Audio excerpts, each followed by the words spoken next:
Good morning madam. अच्छा Rajshree madam video on करूनच बसलेत. Very good. मॅडम माझा आवाज येतोय? हो, संपूर्ण रिनेम कर ना. काय करू? रिनेम कर. अच्छा रिनेम करू. हा अरे मी करते करते घ्या. अच्छा राजेश्री मॅडम व्हिडिओ ऑन करूनच बसलेत. Very good.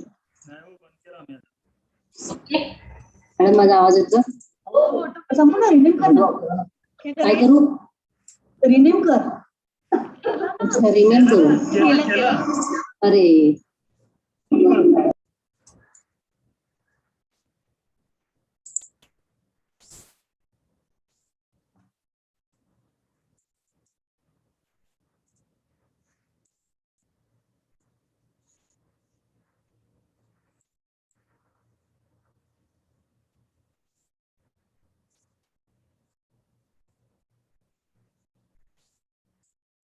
May I share my screen?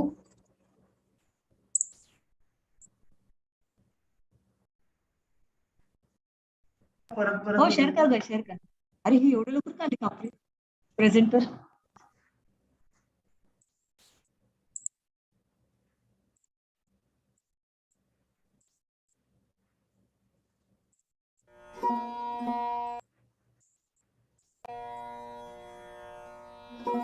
आवाज येतोय?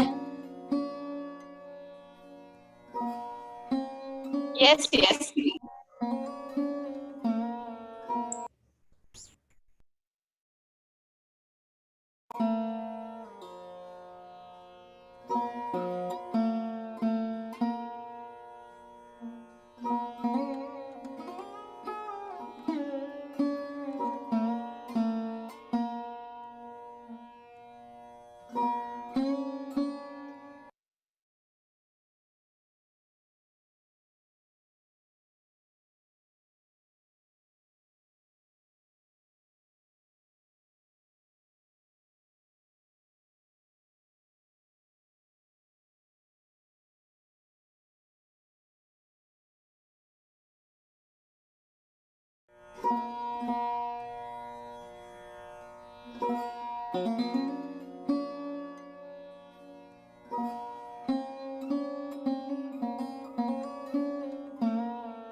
Morning.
Welcome participants. We will be starting in a few moments now.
Hello.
Namaskar.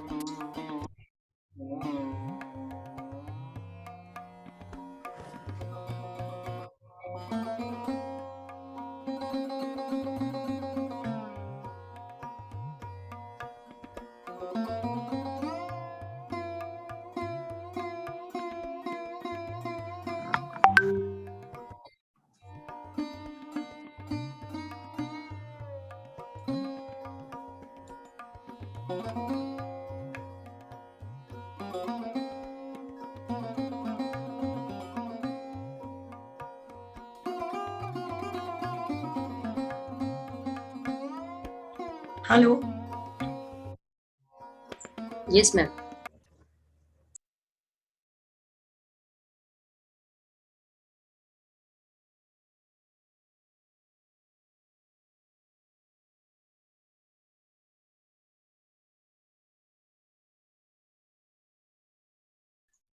Hello, am I audible? Yes, ma'am, you are audible. Yeah. There was some problem at my end, maybe. Please excuse me. Namaskar and a very good morning to one and all present here. I, Gauri Pai, faculty from Department of Law, on behalf of Vidya Prasarak Mandal's Ramani class aware by Shah College of Arts, Science and Commerce, like to welcome you to the inaugural function of the one-day National Multidisciplinary E-Conference on Sustainability.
Breakout room create करूँ। Setup नहीं हुआ। नहीं, setup हुआ है वहाँ पे। Breakout room अलग अलग रूम बना रहे थे। अच्छा।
Hello, Gauri ma'am, please start. Hello. Gauri ma'am. Yes, ma'am. Yes. Yeah.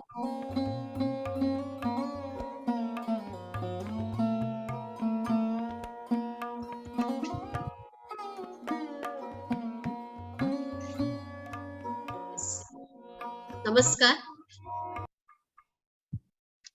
The technology is playing games with us. Okay. Namaskar once again, and very good morning to one present here. Hope I am audible. Yes, Gauri yes. Pai. Yes. I, Gauri Pai, faculty from Department of Law, on behalf of Vidya Prasarak Mandal's Ramaniklal Zaverbhai Shah College of Arts, Science and Commerce, like to welcome you to the inaugural function of the one-day National Multidisciplinary E-Conference on Sustainable Development Goals 2030, Challenges and Opportunities.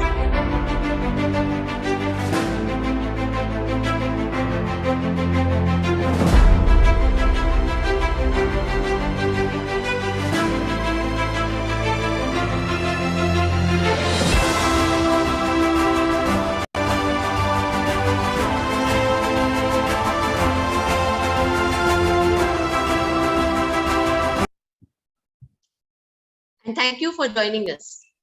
This national conference of our college is completely conducted on digital platforms due to COVID-19 pandemic. It's my pleasure to walk you through the conference, introduce you to the speakers and delegates that have come from all over the country today to share their knowledge and enhance our mental horizon. I extend my warm welcome to the chairperson of the conference, Mrs. Kavita Sharma, IC principal of our college, the guest speaker of inaugural function, Professor Dr. Padmanabh Kamath, Chairman Emeritus VPM. I also welcome the managing committee and of the Vidya Prasarak Mandal, life members of Vidya Prasarak Mandal, the CDC members of Degree College, and other dignitaries present here. I welcome the principals, heads of all the institutions, and staff members under Vidya Prasarak Mandal, guests, invitees, professionals, research scholars, and our dear students. Before we proceed with today's function, let's light the diya and offer prayers to the Almighty Lord.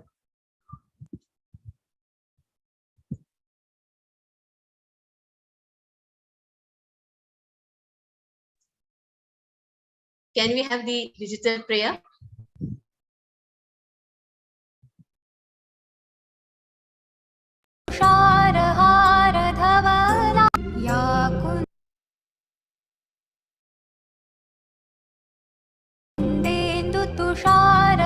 तुषारहारधवला या शुभ्रवस्त्रावृता या वीणावरदण्डमण्डितकरा या श्वेतपद्मासना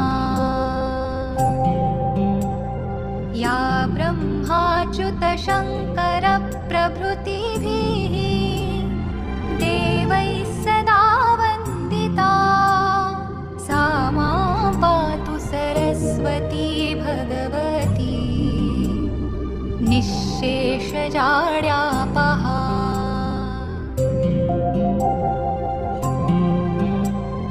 शुक्लां ब्रह्मविचारसारपरमा आद्यां जगद्व्यापिनीं वीणापुस्तकधारिणीम् अभयदां जाड्यान्धकारापहा हस्ते स्फाटिकमालिकां विदधतीं पद्मासने संस्थितां वन्दे तां परमेश्वरीं भगवतीं बुद्धिप्रदां शारदाम्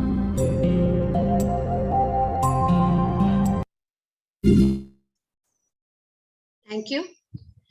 I request Mrs. Kavita Sharma, chairperson of today's conference and IC principal of our college, to brief about the college.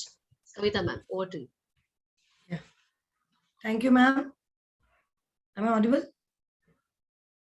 Yeah. Yes. So I take this opportunity to welcome all our esteemed dignitaries and participants who have taken time out for us to be a part of this online multidisciplinary national conference. The title of this conference is Sustainable Development 2030 Challenges and Opportunities. Our VPM's Shah College, under the esteemed Vidya Prasarak Mandal Trust, was established in the year 2003 with a set of 78 students. Today, we have a strength of 2,000. We run various courses such as BA, BCom, BSc, BMS, Computer Science, Information and Technology, BA MMC.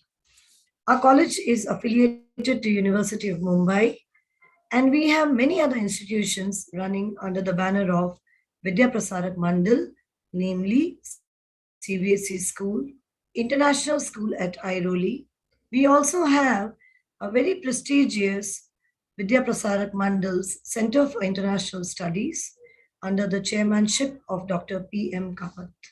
He is also the director of the CIS, and Dr. Vasundhara Mohan as the deputy director of the Center for International Studies.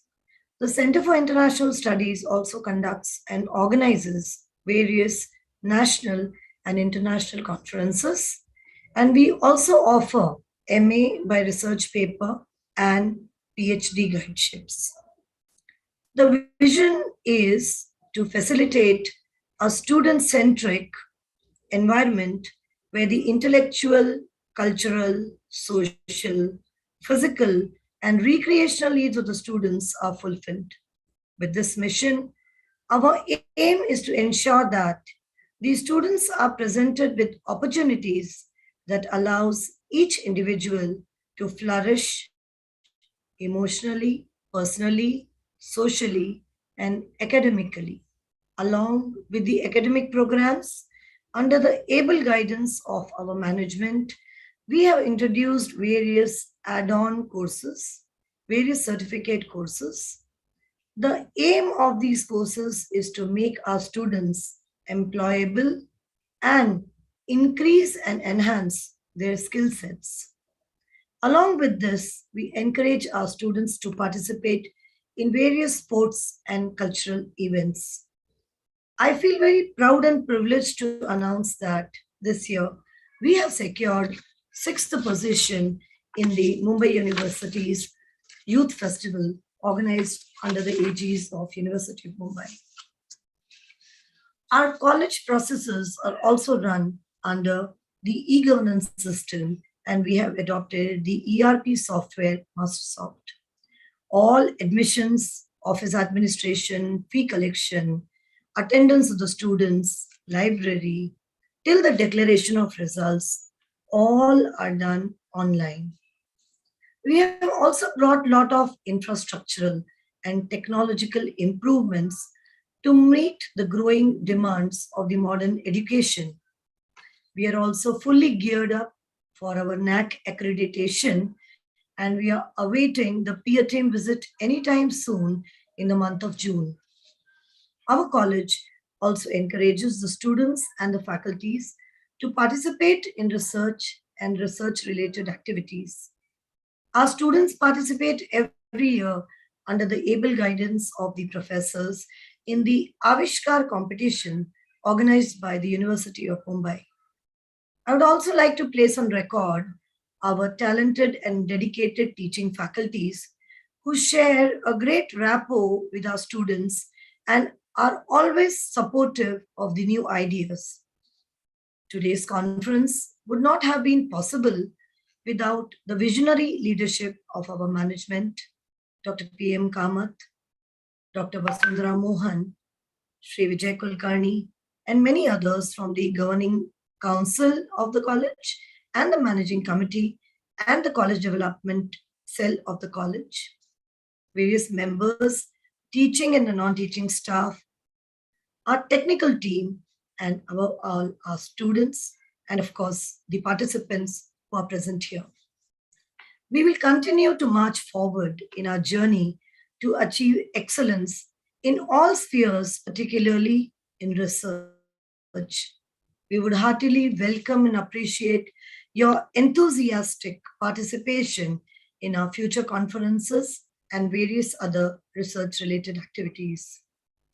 I thank you all for being a part of today's conference, and I wish us all a day full of energy, enthusiasm, learnings, and all the best. Jai Hind. Thank you, ma'am. Now I request Mrs. Rajeshri Prabhu, convener of today's e-conference and coordinator of Department of ITCS, to brief us about the conference. Rajeshri ma'am, over to you. Thank you, ma'am. Good morning. On behalf of VPM's Shah College of Arts, Science and Commerce and the organizing committee, I would like to extend a warm welcome to all of you for the National Conference on Sustainable Development Goals 2030, Challenges and Opportunities. I would like to express my gratitude and thank all our esteemed speakers, participants, academicians, research scholars and students from across India. We would like to express our heartfelt gratefulness to our advisory committee members, Dr. Ajay Bhamre, Dean, Commerce and Management Department, University of Mumbai, and the Principal of DAV College, Pandu.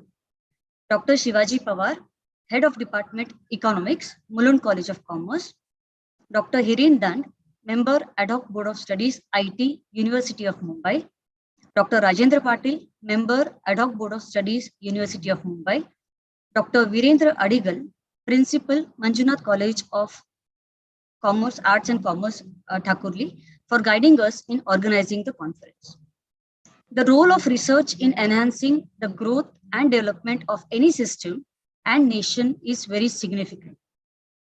These practices will help countries grow to adapt to challenges posed by climate change and help to protect natural resources for our and future generations.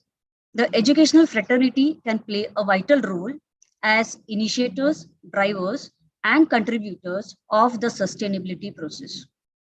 About the conference, the research papers that are received will be published in the IJAIR peer-reviewed journal having an impact factor of 7.36.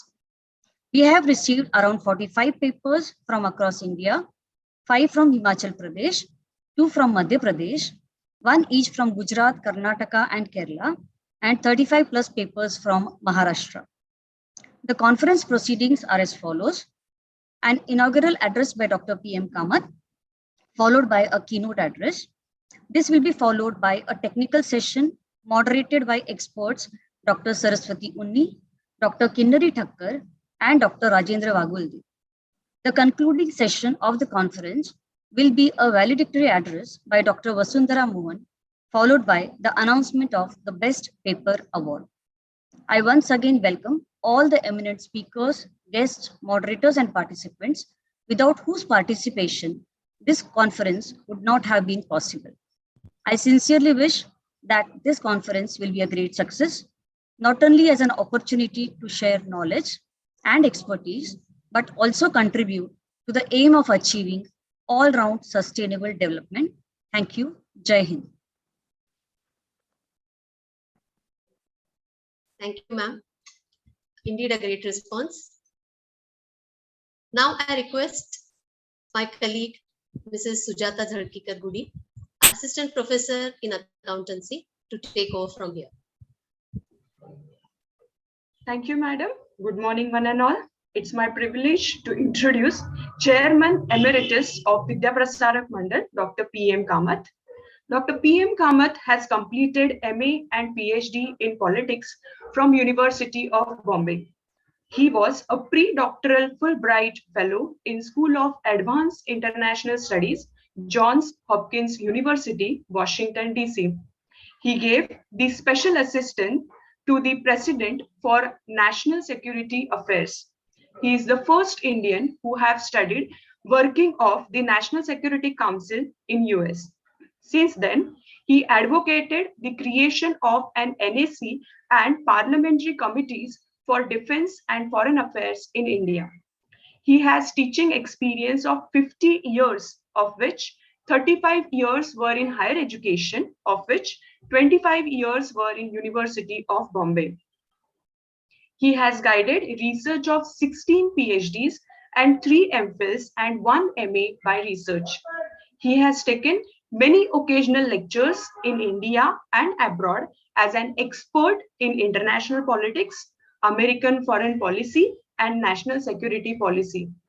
He is an honorable director of VPM's Center for International Studies and honorable convener of VPM's Institute for Professional Studies. He attended numerous national and international conferences and seminars.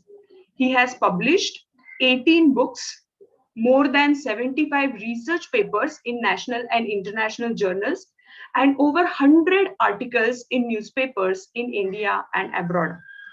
Dr. P.M. Kamath has received many academic and research awards.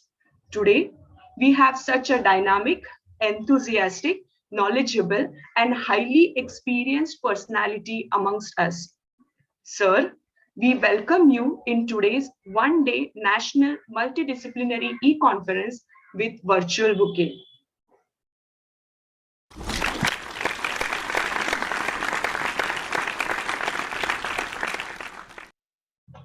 Now, I request Dr. P.M. Kamath to guide the participants.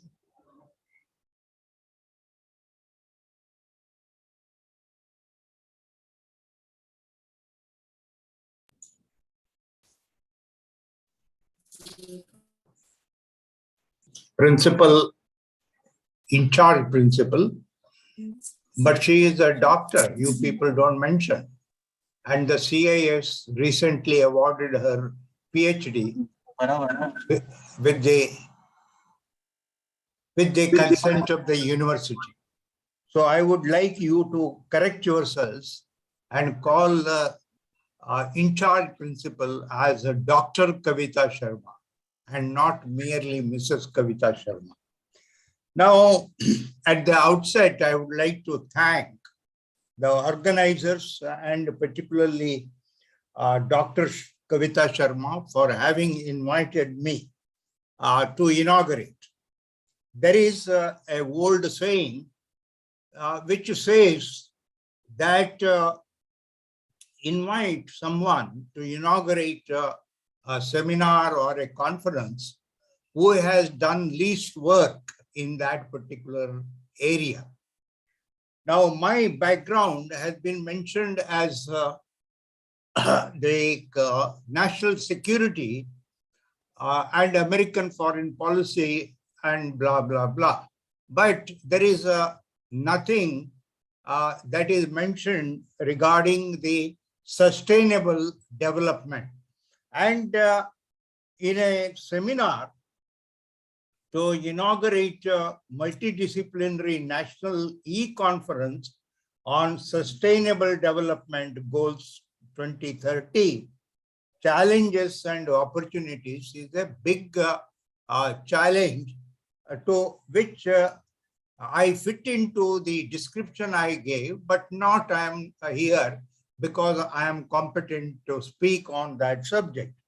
Now, having signed up to be part of the conference or seminar, let me tell you one thing. There one of the sub-theme that is mentioned as a part of the conference, this seminar, is this role of politics.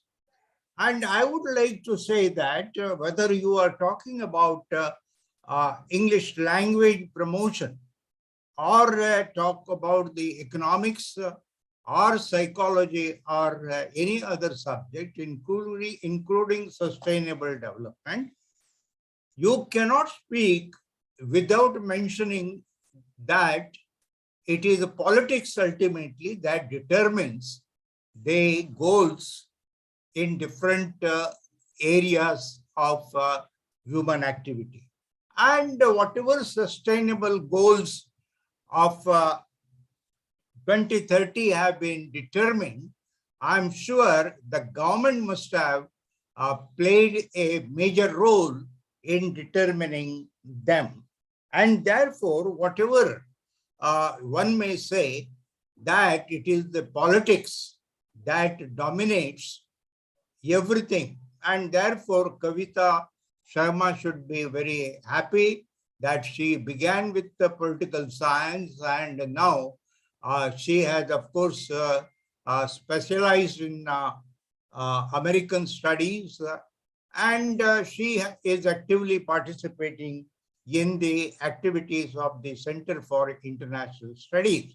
I would like to invite other, lecturers in the college, that you should also get involved in participating in the activities of the CIA. And incidentally or accidentally, I would like to mention, I had told Dr. Kavita Sharma that don't mention me as emeritus VPM's chairman. Those who are emeritus have no place. But I have still a place in VPM because I am the chairman of the Center for International Studies. And that is what I would like you to understand, that I keep active. Now, recently, as February 27th, we had a seminar, national seminar, and we are currently working to edit the papers of that seminar and bring out a book based on the seminar proceedings. I am happy to learn from, I think, one of the speaker, maybe it was Gauri Pai or subsequent speaker, who said the papers presented in this seminar will be published. I'm very happy that you do not merely encourage different people to send their papers. After due editing, I'm sure you will publish them. And having said more than what I should have spoken as the part of the inaugural address, let me say thank you once again, and I declare the inauguration of the seminar on this very important subject of multidisciplinary National E-Conference on Sustainable Development Goals 2030, Challenges and Opportunities. Thank you very much. Thank you, sir, for enlightening the research scholars. Now, I request Mrs. Surbhi Gaur, Faculty of VMM Department, to proceed with the program. Thank you. Thank you, ma'am. Or touched. It must be felt by heart. I feel honored and privileged to get the opportunity to propose a vote of thanks on this special occasion. On behalf of Vidya Prasarak Mandal's Shah College of Arts, Science and Commerce, I extend my deep gratitude to Honorable Keynote Speaker Dr. Arundhati Moskeri for taking her valuable time out. Her presence is highly appreciated. I'm also very much thankful to Chairman of Vidya Prasarak Mandal, Dr. P.M. Kamath, and management of VPM for their constant motivation and support. Now, I must say, words are not enough to thank Chairman of the conference, Dr. Kavita Sharma, for her guidance and support to shape the conference. My sincere thanks to all teaching and non-teaching staff members for their helping hand to reach to this day. I am also thankful to all presenters and participants for showing interest in the conference. I am sure the conference will enlighten us with all possible fruitful consequences. Thank you. Now I invite Mrs. Prachi Raurani for further proceedings.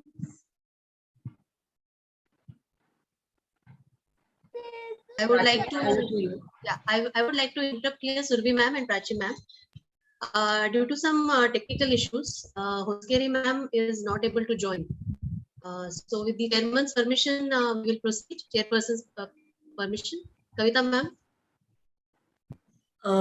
After the inaugural speech of Dr. Kamath, I think we all as an audience, we can unmute ourselves and we can have, a thundering applaud for our inauguration, which will bring a lot of good wishes.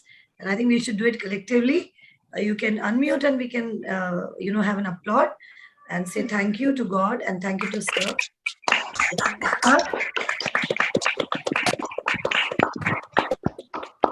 And since Anundati madam is having some technical issues, we will continue with the proceeding. And Gauri ma'am, you can take over. Yeah. Yes, ma'am is not available. That's because of some technical issues, she is not able to join. We got a message. So I would just request Vilas sir to inform about the technical session. Over to Vilas sir. Thank you, madam. Yeah, Vilas sir, please proceed. Yeah, thank you, madam. Good afternoon, everyone. I'm Vilas Mahajan. Let me brief the instructions about the technical session. As you can see from the bottom of the list of participants, 3 breakout rooms have been set up. First room is Commerce and Management. Second room is ITCS and Pure Science. Third one is Economics, EVS and others. Presenters have to join the respective breakout room by clicking the join button in front of the room. Kindly join relevant group at 12 o'clock. The paper presentation will take place in the given room only. Thank you very much and all. I wish you all the best. Over to Gauri ma'am. Yeah, guests and viewers and attendees would like to inform you here. I forgot to mention about Vilas sir. Shri Vilas Mahajan is the HOD of IT and CS department, and he has just informed you about the technical sessions. So I would wish all of you best wishes for your presentation, research paper presentation, and kindly join as per the link given accordingly in the rooms at 12 o'clock. Thank you. One more request, Vilas sir, could you please call out and name the speakers of the technical sessions, and would like to thank them.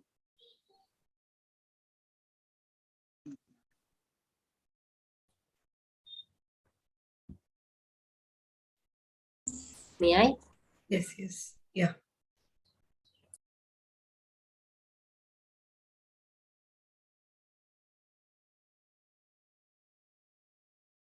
Unmute yourself. Yeah. Ma'am. Yeah. See, experts for the technical sessions are Dr. Saraswati Unni, Dr. Kinnari Thakkar, and Dr. Rajendra Wagulde. So we warmly welcome Dr. Thakkar, Dr. Saraswati Unni, and Dr. Rajendra for taking the time out and at a very short notice, taking our invitations and joining us for the technical session. Few friends who have joined, Dr. Pawar from MCC College at a personal request. So we'd like to thank each one of you who have joined. Some names we must have missed. So all the participants in the audience who have participated in this conference, once again, a warm welcome and a hearty thank you to all of you. So let's proceed with the technical sessions because we'll have to join at the valedictory address. So without taking any ado, let's continue and proceed.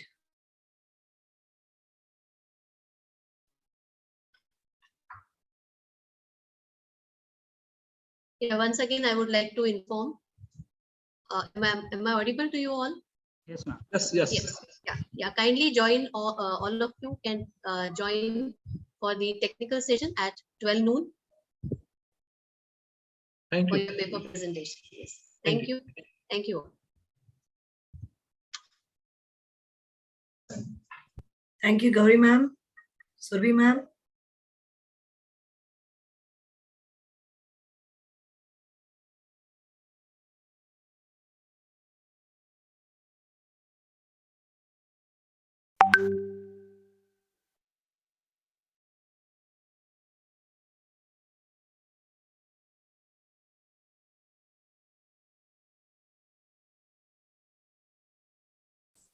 Well done, Vilas sir.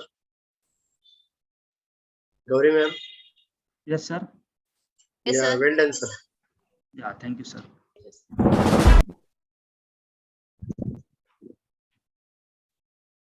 Yeah, I once again request participants, paper presenters to join at 12 o'clock for the technical session.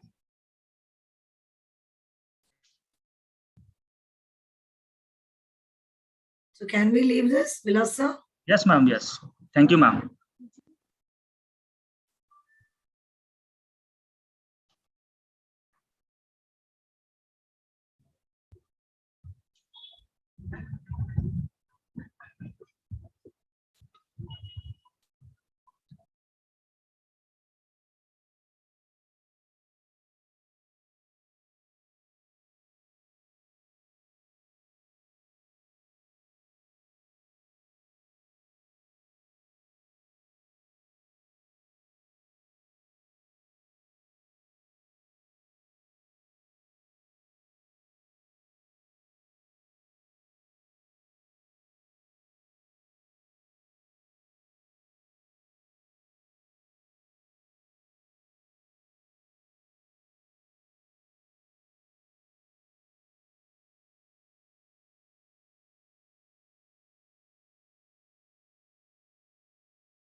Excuse me. I just had a doubt.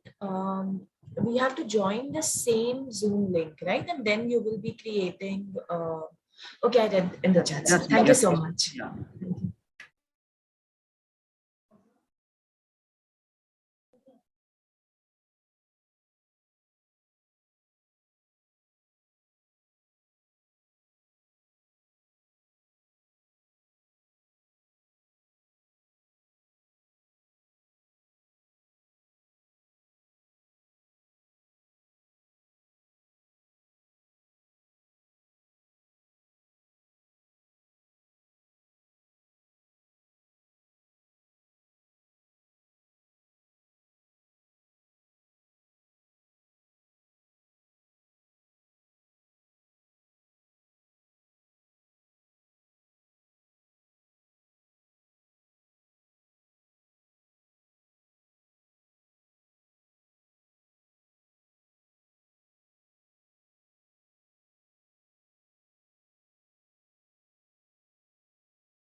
Yeah, now. क्या करने का अभी? Yeah, no, actually, it got.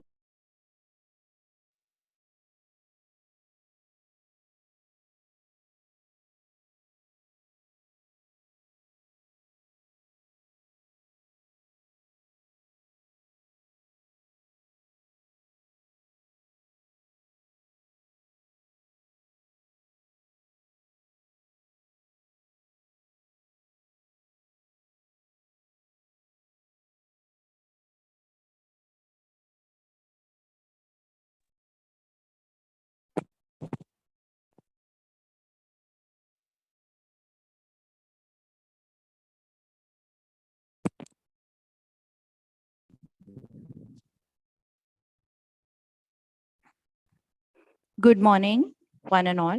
Good morning, everyone. I'm Professor. I am Mrs. Prachi. I would like to introduce our keynote speaker, Dr. Arundhati Hoskeri, Madam. Am I audible? Prachi? Yeah, hello. Yeah, am I audible? Just hold on for a minute. It was you have asked me to. I mean, you have given me the permission to record. Yes, ma'am. 1 second.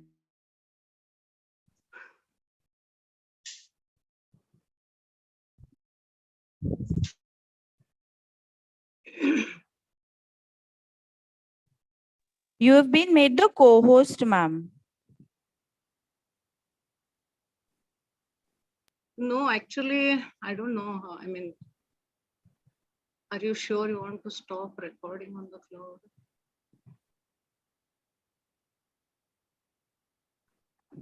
Actually, ma'am, we have the recording of the entire session. Okay, you can begin now. If You can begin. Okay, so we can maybe edit it and give it to you. Yeah, Give yeah, yeah. your part. You just begin right now. Yeah. Thank you. Okay. So good morning, everyone. Our keynote speaker, Dr. Arundhati Hoskeri, ma'am is here. I feel privileged to introduce her for today's conference. She has been an education consultant for Cambridge International School. 1 second. Just a second. Some problem. Yeah. Cambridge International Schools, motivational speaker and corporate trainer. She has trained in cybercrime. She has trained as a cybercrime invention officer. She's a council member of Maharashtra Education Policy and Women's Indian Chamber of Commerce and Industry. She's also a member of Global Educators Fraternity. She's a member of College Managing Committee, Gokhale Education Society's Teacher Training College, Parel, Mumbai. Dr. Hoskeri is an eminent educationist for the past 36 years with 21 years in the leadership role as a director, principal, and management representative of reputed Cambridge International Schools, IB schools in Mumbai. Dr. Hoskeri is MSc in Zoology, MEd, MA in Literature, PhD, ND HS, ATCL Diploma in Communication Skills Public Speaking from Trinity College, London. Dr. Arundhati is multifaceted, multitasking, trained in international curriculum, pedagogy, and leadership. She is a motivational speaker, trainer, a freelance journalist whose articles have appeared in international newspapers. 4 books authored by her are available on Amazon. She has published more than a dozen research articles/papers in national and international journals. She is a multilingualist who fluently converses in 10 languages. Her voice is recorded for UNO Character 3 languages and is available on UNO official website. She is a trained classical singer, self-taught visual artist, a poetess who has been felicitated in Malaysia and Sri Lanka for poetry. She is a self-taught visual artist who has held solo exhibition of her artwork. She's a keynote speaker, panelist, and moderator for many national, international conferences. She's an avid traveler who has visited 21 countries. Ma'am, you have received many awards, accolades on national and international platforms. She is a passionate educator and a lifelong learner.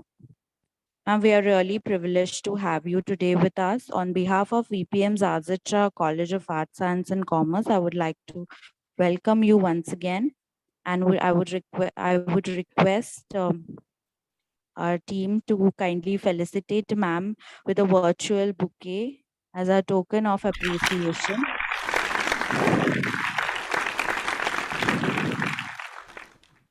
Thank you, ma'am. I would request you to kindly share your thoughts. Thank you for that wonderful introduction. I think it was Prachi. And so, members of the management, principal, Mrs. Kavita Sharma, teachers, and my dear students, a very great morning to each one of you. I am delighted to be with you all this morning. Thank you for inviting me to deliver this keynote address. And Sustainable Development Goals, or SDGs, what they are called as, is a beautiful concept brought by the United Nations. Let us understand what is sustainable development and how it is different from sustained development. Why we have to call it as sustainable.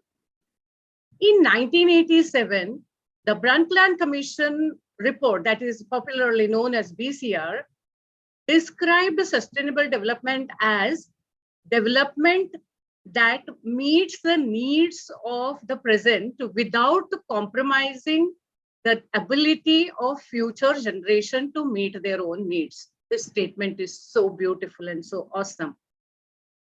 And in September 2015, the General Assembly of United Nations adopted the 2030 Agenda for Sustainable Development and developed 7 Sustainable Developmental Goals, that is SDGs. I'll be calling them as SDGs henceforth, keeping in mind each and every one without any kind of discrimination. The 4 important areas while developing these 17 goals which were considered are society, environment, culture, and economy, that are completely interdependent, intertwined, and inseparable, almost inseparable. All these 4 areas what I talked just now. So this 2030 Agenda for Sustainable Development has a great promise for the future and hope for the persons with disabilities everywhere. Though not completely explicitly, disability is mentioned in many parts of SDGs related to growth, education, employment, inequality, accessibility of human settlements, as well as data collection and the monitoring of the SDGs. It's very easy to establish something or come out with some idea, but how it is implemented, how it is carried out, who will monitor? So there must be some monitoring system, so that also is in place. If sustainability is considered as a long-term goal, then sustainable development paves the right pathway by settling up the processes to achieve a long-term goal of sustainability. Say, for example, a student aspires to become a physicist, or, let me just take a simple thing. He wants to become a nuclear scientist, let us say. So without doing any of his high school grades and primary or, his basic college, he cannot directly appear for research program. So it's exactly like that. So we have to have a proper action plan so that we can follow that. The year 2016 marks the first year of implementation of all these SDGs. All of you know about it, I hope. Now, $1 million question. Is this sustainable development or sustainable developmental goals a new concept for us? Is it a new concept for us Indians? No. The concept of SD, in fact, is the essence of Indian tradition, culture, and wisdom. You may just be surprised. Some of you must have heard, or youngsters may not be knowing about it. But in chapter 6 of Maha Upanishad, and also in Rig Veda, appears a verse composed thousands of years ago. Vedic time means minimum 500 years ago, 5,000 years ago. Ayam nijaha paroveti gunanam लघुचेतसाम उदारचरिता नाम tu vasudhaiva kutumbakam. So what do we mean by this shloka? Now, it is so unfortunate that even back home in India, people are learning Sanskrit all over the world, but back home in India, we have become aliens to our own language, ancient language. This means, the meaning of this shloka is, narrow-minded persons have two different outlooks towards their own common matters, like say, relating to themselves and relating to others. So they will always worry about me, my family. And now though, don't ask, my family means it is not a big thing. Like, earlier India housed 60 to 70 members in a family. That used to be a joint family. People grew up with first cousins, second cousins, uncles, aunts, and everything. Today, my family, the word my family means me, my spouse, wife or husband, and our children, 1 or 2. People are not going beyond 2 these days. That is the condition. And what is joint family in today's context? If they keep their father and mother along with them, that is called a joint family. There are people who push the parents out, even the widowed mother out, and stay happily. So that is a very unfortunate situation.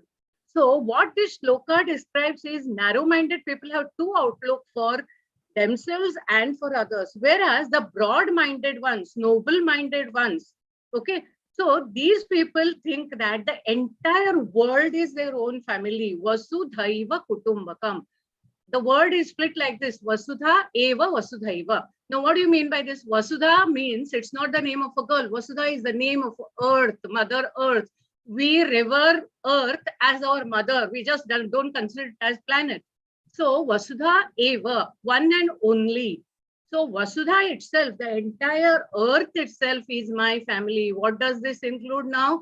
It includes all the living forms, whether it is plant, animals, microbes, wild animals, pet animals, anything you take under the sun, and all the environment, all the 5 elements, and all the people around and your own family. That is the concept of Vasudhaiva Kutumbakam. Just look at the Indian philosophy, what we have. Now, the whole world, okay, actually, we have the entire meaning of the whole world is a single family is, this promises the noble thought, this promotes the noble thought of universal brotherhood. What do I mean by universal brotherhood? This is something to live happily without any discrimination of caste, creed, race, color, and ethnicity.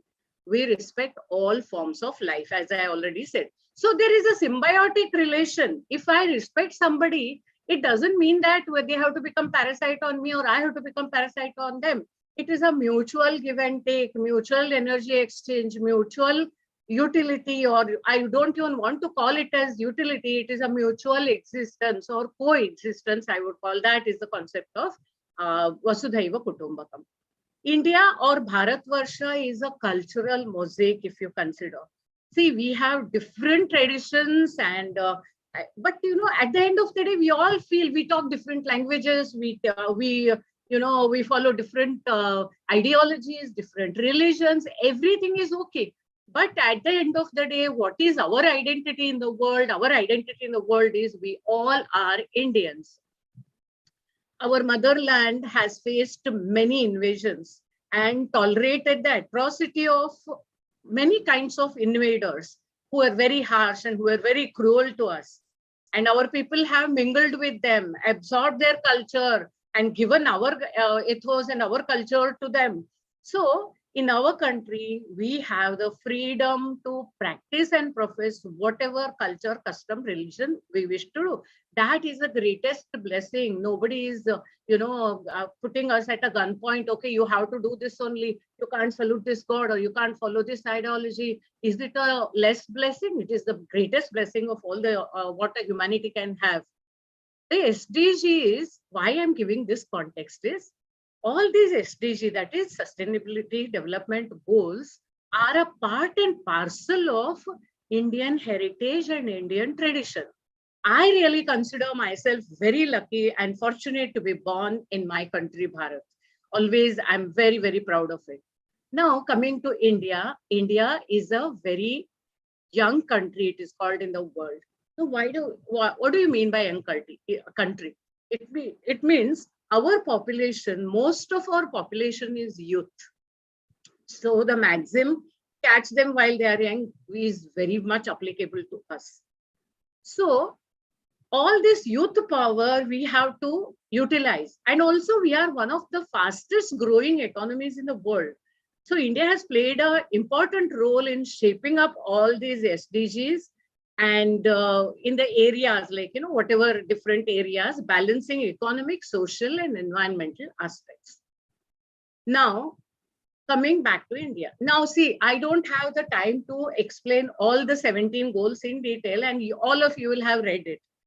Today, I'm going to discuss about our country, what are most relevant. I'm not saying all the 17 goals need not to be picked up and all that, but always we have to prioritize. So what is the need of the hour? So government is working in that direction. Out of that 17, 7 goals are picked up for present. So once they are in place, then the other goals will be taken up. That is a beautiful concept. So I'll be discussing these 7 goals pertaining to our country and what could be our contribution towards this. Always we end up blaming, he has not done the work, she has not done the work, what I have done, nobody bothers. So that is my focus today. So India has launched many programs and action path or action plans towards the achievement of these goals. In spite of the challenges faced in the areas of large population, we are overpopulous country. Our country is growing only vertically because there is no space to expand horizontally. All of us know this, right? And also low per capita income. See, there is a lot of economic disparity. On one hand, there is a rich class which is growing richer and richer, and there is a poor class that is going poorer and poorer. Then there is a middle class community struggling to cope up. They are neither poor nor rich. So to keep up their standard, they are struggling day and night. So this is the proper, I would describe our country's economics as on today on a very large, very generalized scale.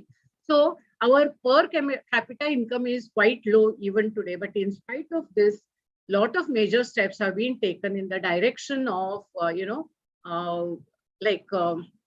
say, for example, compulsory pre-primary education for all, and digitalization, digital connectivity is, India is providing, and the green and renewable energy sources, that also is there, and supply of electricity to remote rural areas. See, we are sitting in all the metropoles like Mumbai, and we have all the amenities. 10 minutes light goes off, we are lost, we curse everyone, we call frantically the electric station, we call the society, oh, why the lights have gone, how will I survive?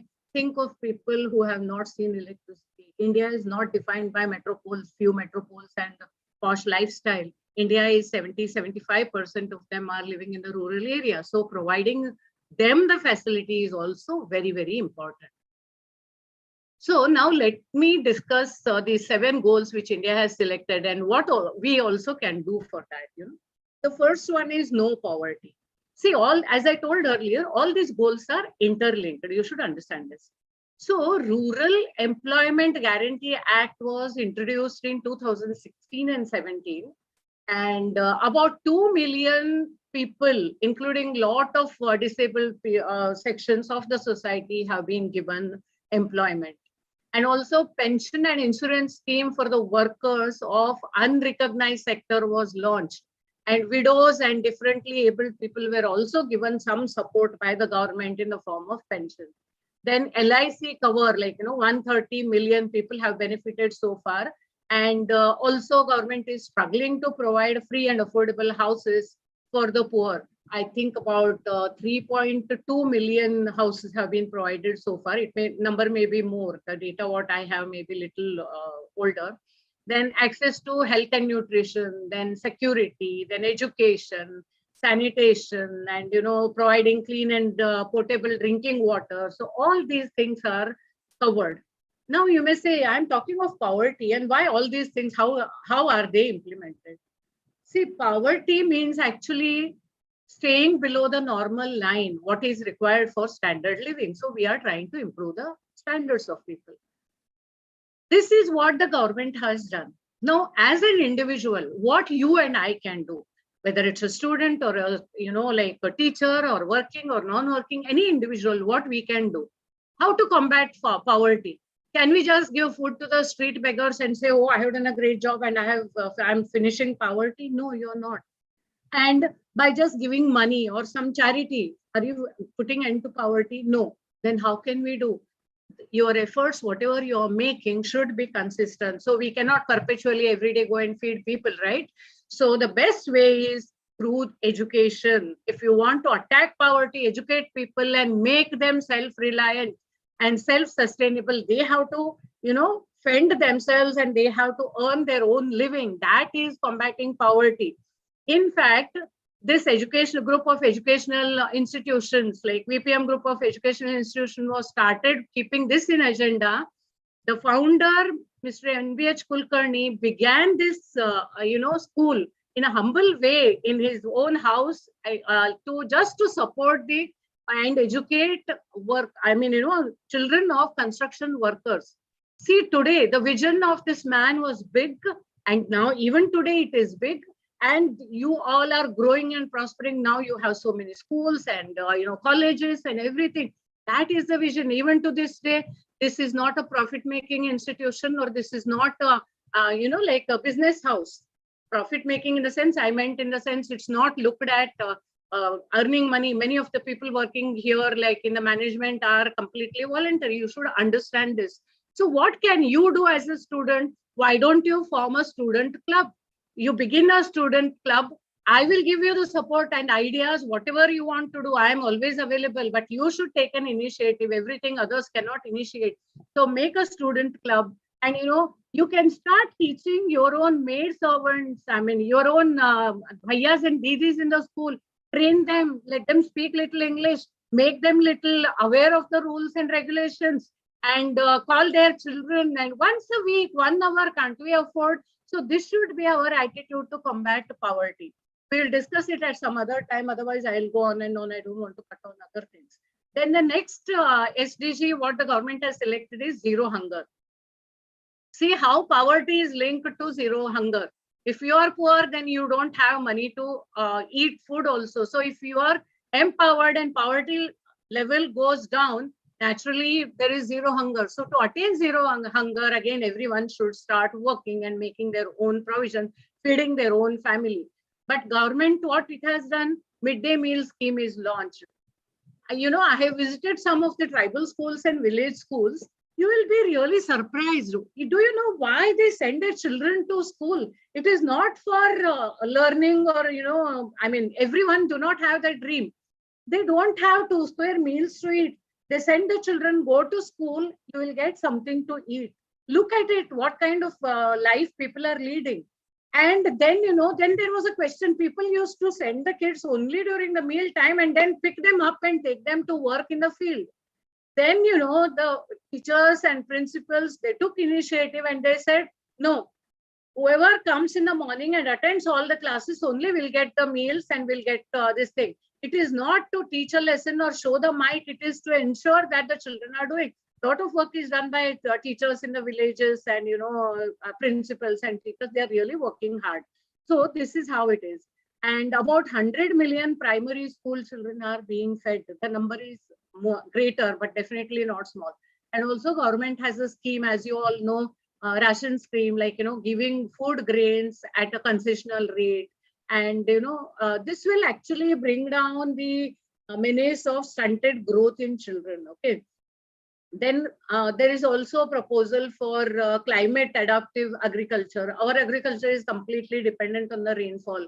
So there are people, you must be reading how the farmers are suffering and all that. So last year during COVID and all that, and when the transport system is hit, the farmer has grown the crops and vegetables or whatever, they have no means to transport, or people are exploiting them, asking them at throwaway prices. Sometimes, people, the farmers, whatever they have grown, they have thrown everything into the river, all because they had nothing to store. So this is the condition. Farmer suicides you have heard about. So how do we combat this situation or face this situation, control this situation? By giving them awareness about alternate kind of agriculture, like say organic farming, we can tell them, and then soil health cards are given by the government to the farmers. If you maintain the proper alluvium level, or if you maintain the fertility of the soil and you're able to grow, so he is called as a green farmer, or he's been given this soil health cards. That is also excellent. Then let's move on to SDG 3, that is good health and well-being. Now look at the connection: poverty, hunger, and then comes the good health. So many awareness campaigns are being held, and institutional delivery for birthing. Otherwise, in the rural areas, most of the times the process of birthing takes place at home only, because they don't believe in hospitals. They don't have money to go to hospital. And then what happens is, sometimes the baby dies, and sometimes both mother and baby die in this thing, or sometimes the child is born with deformity. It is not because it was formed in the womb deformed. Actually, after you take the baby out, if the proper oxygen supply is not there for even few seconds, because they are all quack midwives who attend to these deliveries, or sometimes the family members itself. So if there is even few seconds delay, then brain doesn't reach, and the children become slow learned, or they develop disabilities.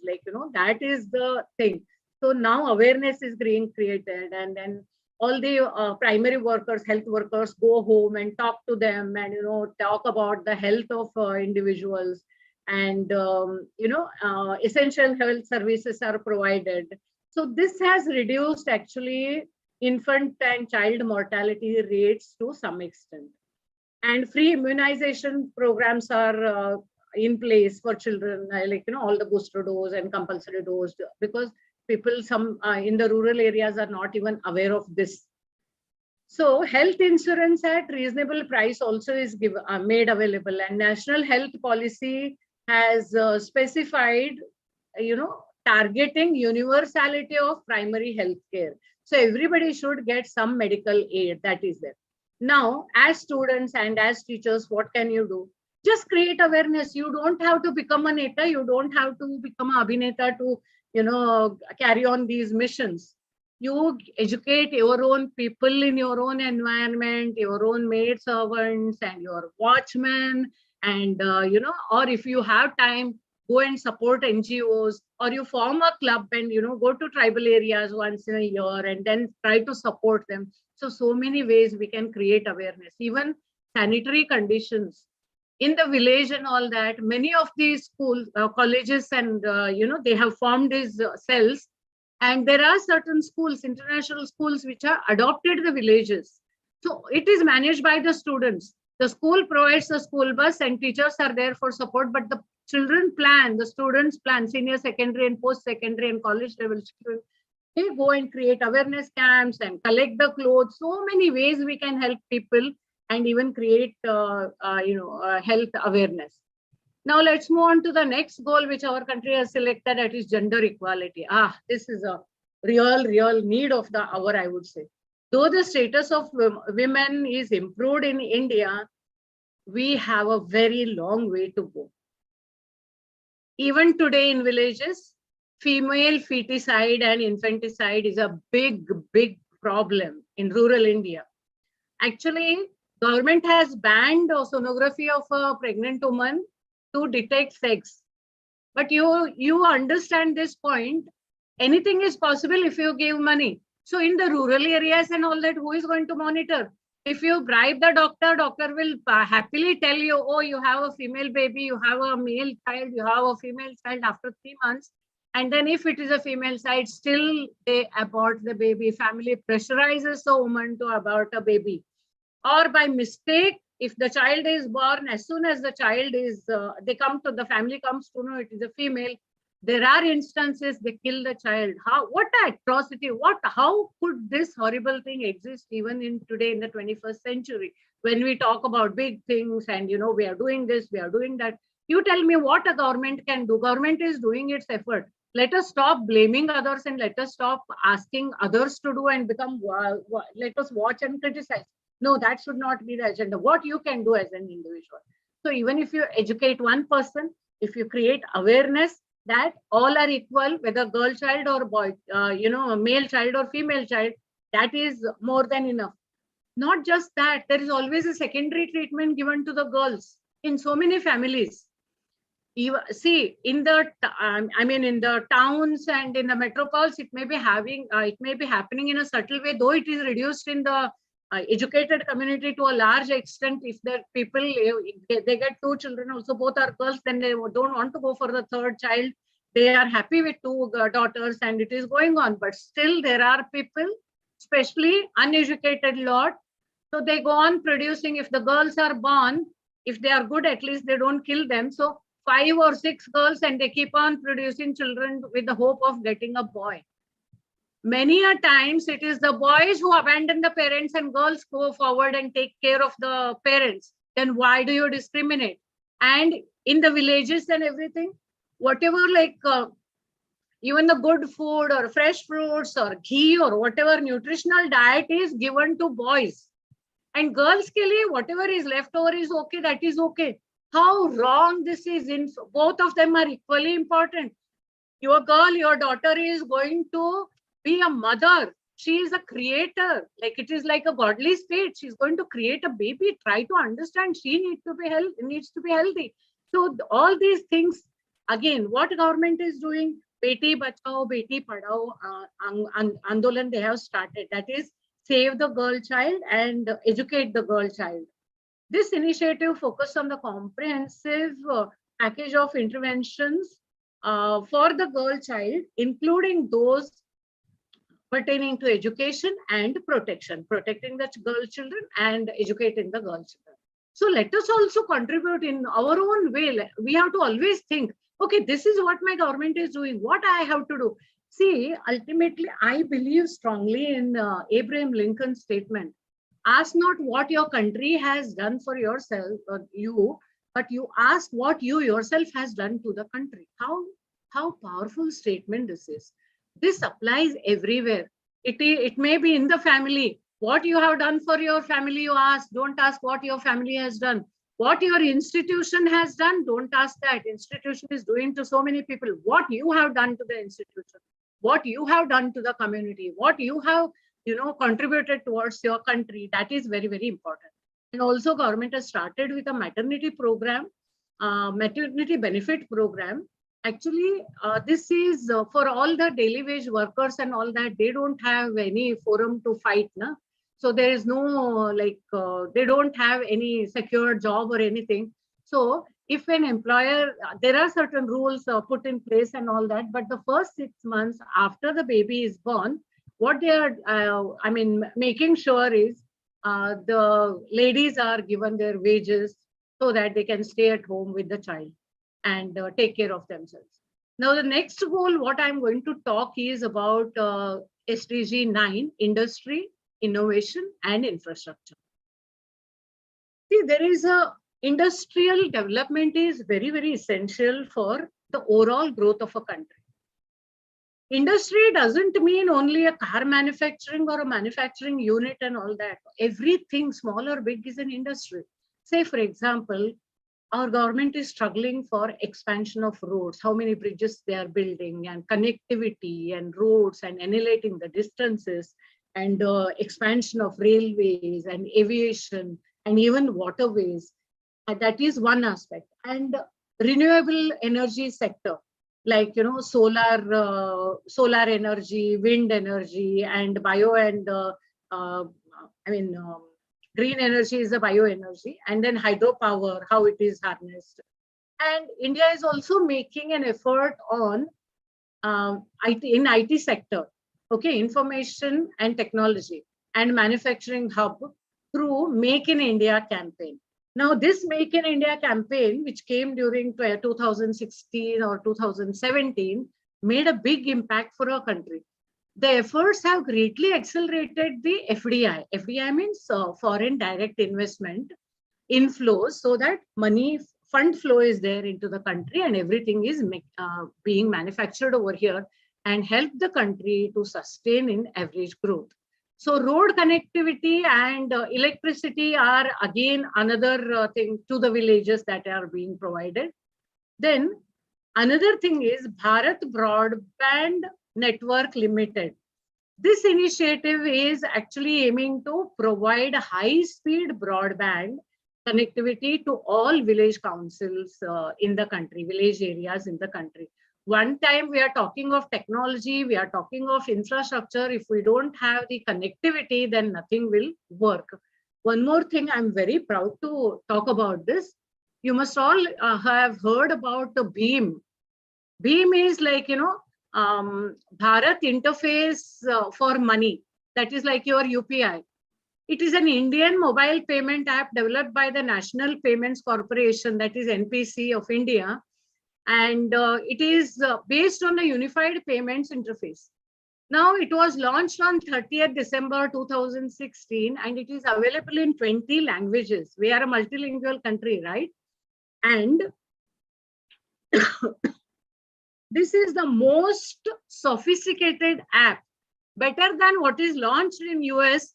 And kudos to our brains. Like, I don't consider ourselves, lacking anywhere. We have people, very intelligent people and very resourceful people. Our country is also resourceful. Then where are we lacking? We are lacking in our attitude. We are lacking in our civic sense. So there are corrections to be made. If you make those corrections, we are a fabulous country. And also the Startup India program promotes the entrepreneurship and labor-intensive economic growth in our country. Now I'm left with two more goals. I don't want to exceed time. Then SDG 14, that is life below water. So conserve and sustainably use of the oceans and seas and marine resources and also rivers. So promotion of blue revolution. All of you, I'm sure, in the education industry know what blue revolution is. For tracking the levels of marine pollution along the coastline, by our government has developed coastal, that's called as COMPS, coastal ocean monitoring and protection system, prediction system, sorry, not protection, prediction system. So, and also an oil spill management system is there. So anytime you can reach out. Oil spill, you must have seen a few, like 30, 40 years back, there was a Bombay high oil spill and all the fishes died and they came off on the shore and all that. So it keeps on happening. Oil, when it is spilled in water, kills the aquatic animals. So that also can be controlled. And the minute you sense, you can reach out because of this digital connectivity and everything, and it can be controlled.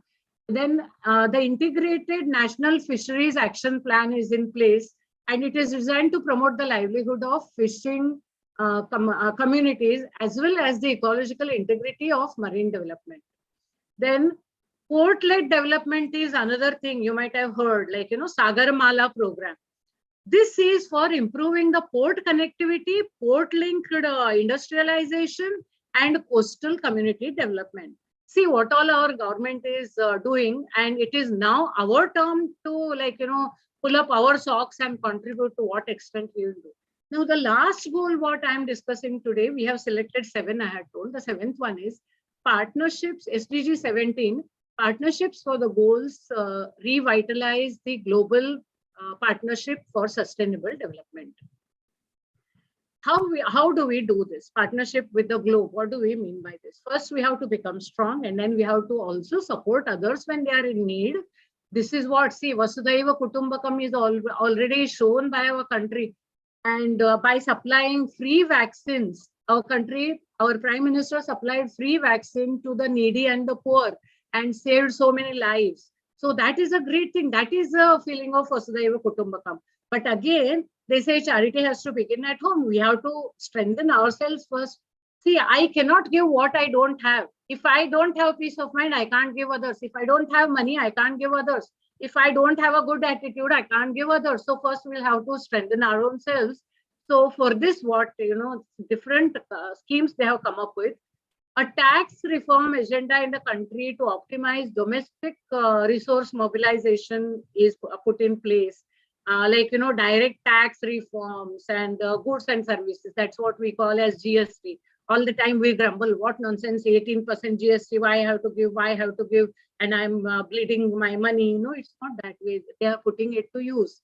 Now, to what extent, see, all the ideas have started. Now, what extent it is used and all that, you have to leave it to them, and you have to monitor it. Like, and a uniform and simplified form of indirect taxation also is there. Another thing what is innovative about is we have something now called as Swachh Bharata cess.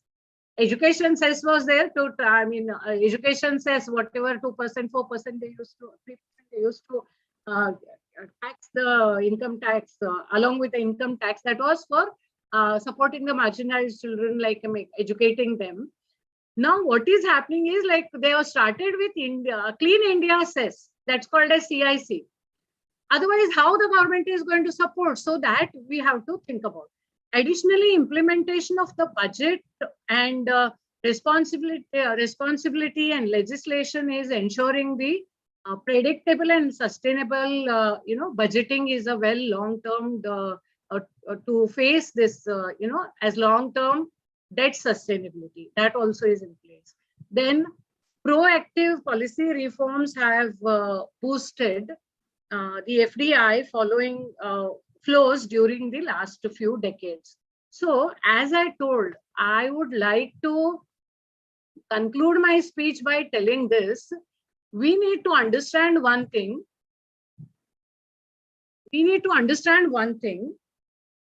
Whatever others are doing, they are doing. But first focus internally as a teacher, as a student, or as any ordinary individual of the country.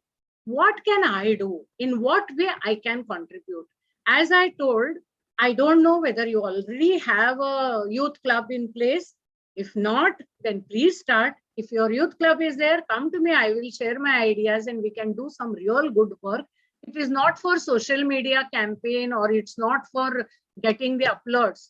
See, when our intentions are neat and clean, when our intentions are good, and when we really want to make a difference, and when we want to do something, definitely there will be hundreds and thousands of hands coming from all the sides to help us. This I have experienced in my life. I am telling you very honestly, as long as our intentions are correct and always have that focus. I am doing it because it's giving me pleasure and I want to make a difference for the community, difference for my immediate neighborhood, immediate community. Even Swachh Bharat Abhiyan, the government has to levy taxes. What a shameful thing for the citizens. Can't we take responsibility and keep our country clean, keep our home clean? Even today, people roam in high-end cars like Mercedes and BMW, lower the glasses and throw the wrapper out. What is your civic sense? I told you, we have plenty of resources. We have a lot of educated lot. We have lot of, another thing, education doesn't come by holding on to degrees. Education is your reform, how reformed you are, how you have internalized. Otherwise, you are knowledgeable. Knowledge is one thing. If you put that knowledge to use, you become educated.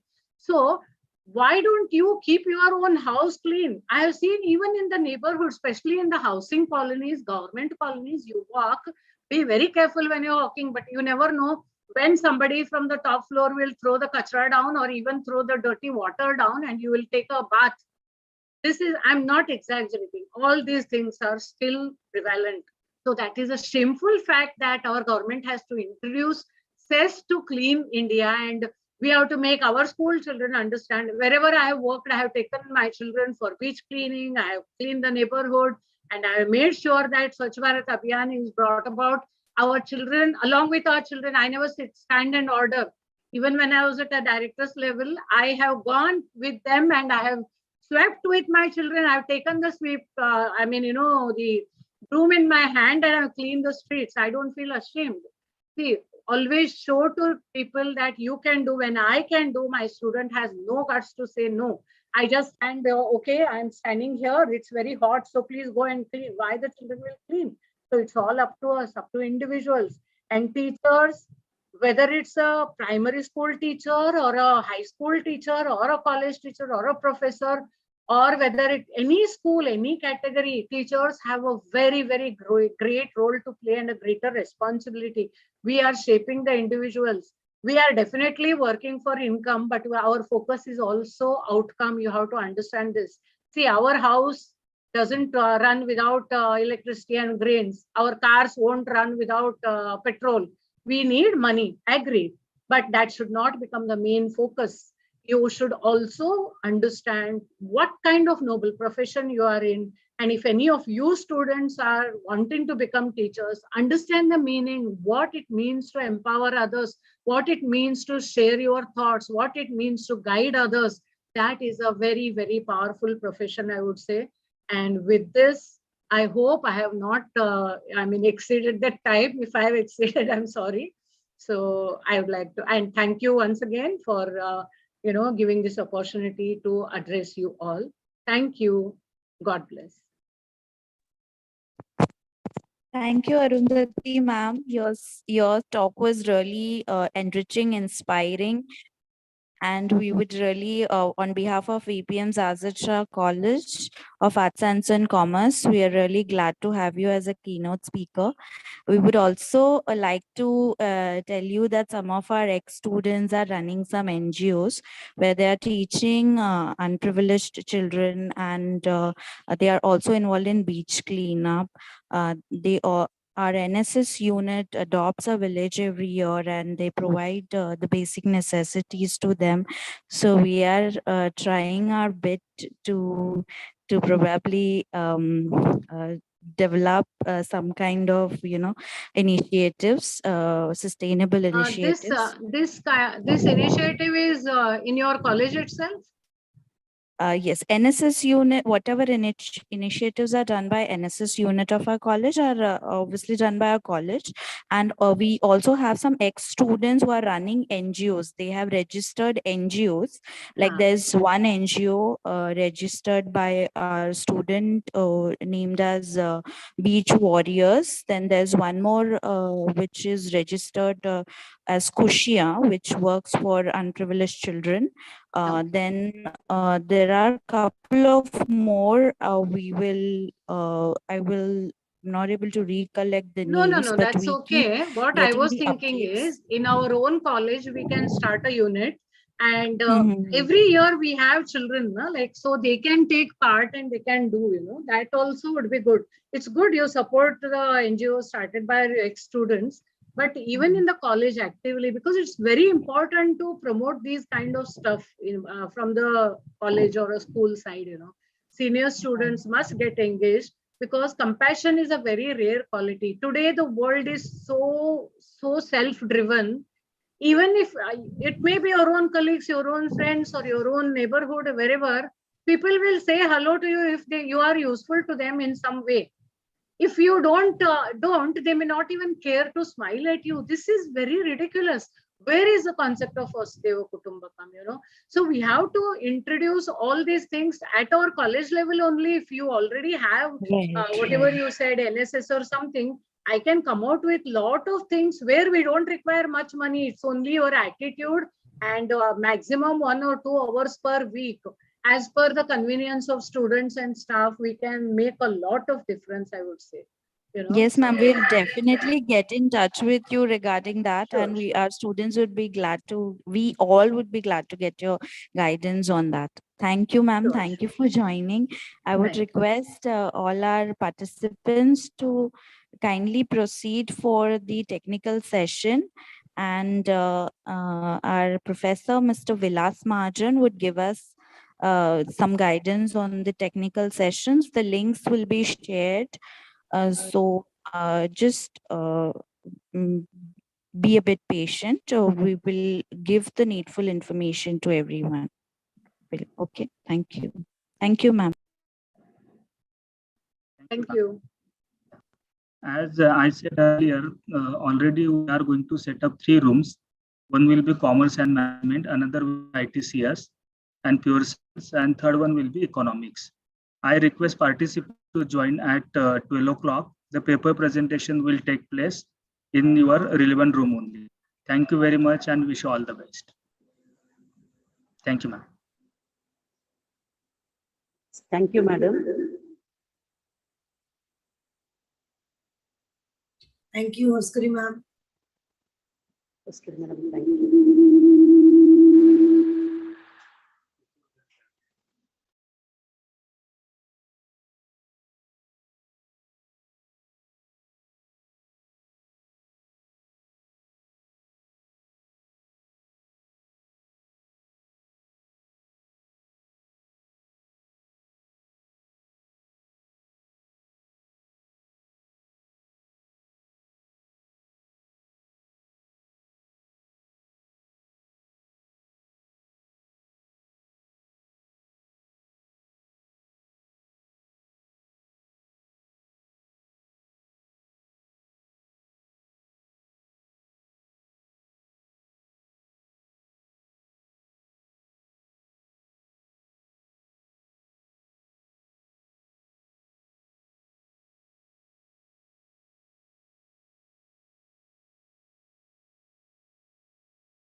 Yeah, good afternoon, participants. Someone has by mistakenly closed all breakout rooms. Shortly, please join the rooms. We are just opening all rooms. You are requested to join shortly, once again.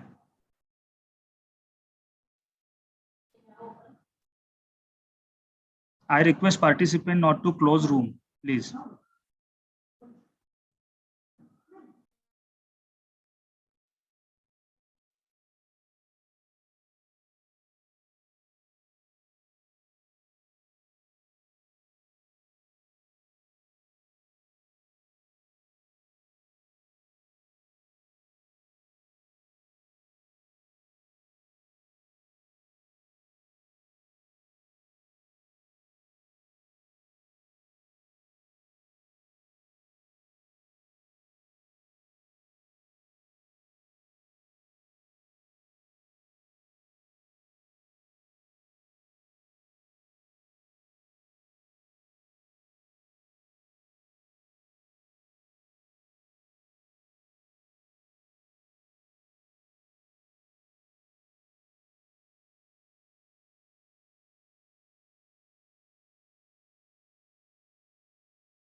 Priyanka madam. Hello.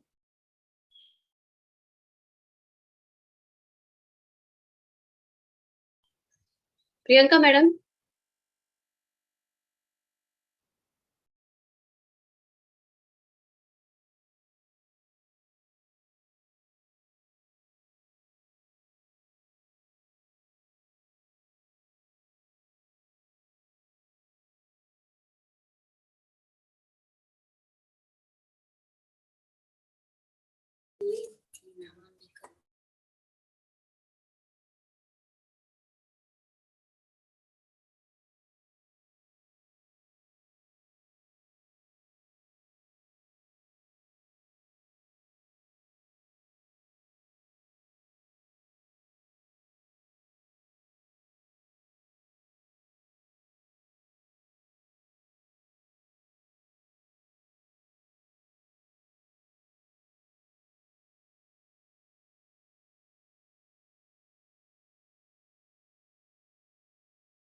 Yes, sir. Yes. Madam Yeah, आपका we had. Presentation चालू था, ये कैसा क्या हो गया? फिर कैसे क्या?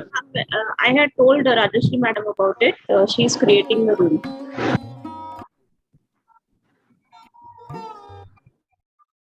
Yes, Bhavini ma'am. Sampurna ma'am, one presentation was going on, but we all came out from the breakout room. So can you create it? See, only one presentation is remaining. We can have presentation here also. Okay. So Meenal, can you present your screen here? Okay, ma'am. Yeah, and continue from wherever you have stopped. Okay, ma'am.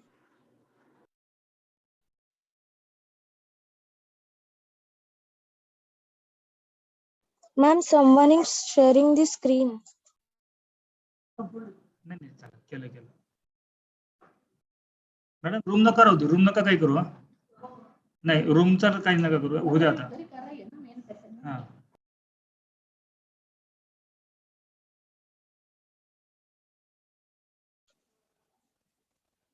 Is my screen visible? Yes, Meenal. Okay.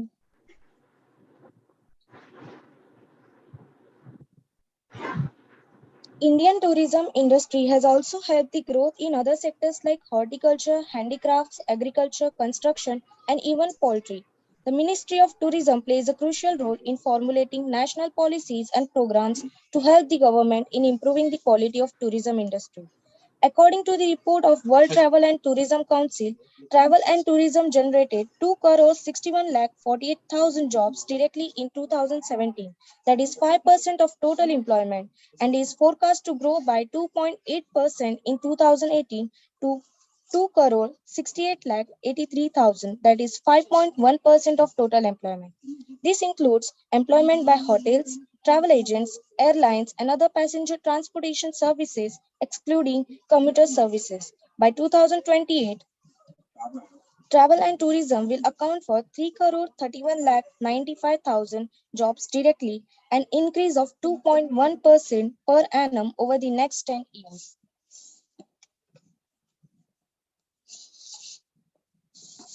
Here is a pie diagram of mode of travel of foreign tourist arrivals in India in 2020. The shaded blue portion tells us that 79% of foreign tourists arrived in India. The shaded light green color, which indicates 19% of tourists arrived in India through land. Same with the shaded dark green portion, it indicates 2% of foreign tourists arrived in India through sea. Meenal, your time is exceeding already. Ma'am, only 2 slides are remaining, 2 to 3 slides. Can I continue? Yes, please. Here is the pie diagram of gender-wise distribution of FTAs in India in the year 2020. During the year 2020, the gender-wise distribution of FTAs comprised of 57.8% males and 42.2% females. The male-female breakup of FTAs in 2019 was 58.9% and 41.1% respectively. This table gives the gender-wise distribution of FTAs in India during 2001 to 2020. Percentage of arrivals not reporting their gender was quite high in 2001 and 2002, but it gradually decreased from 2005.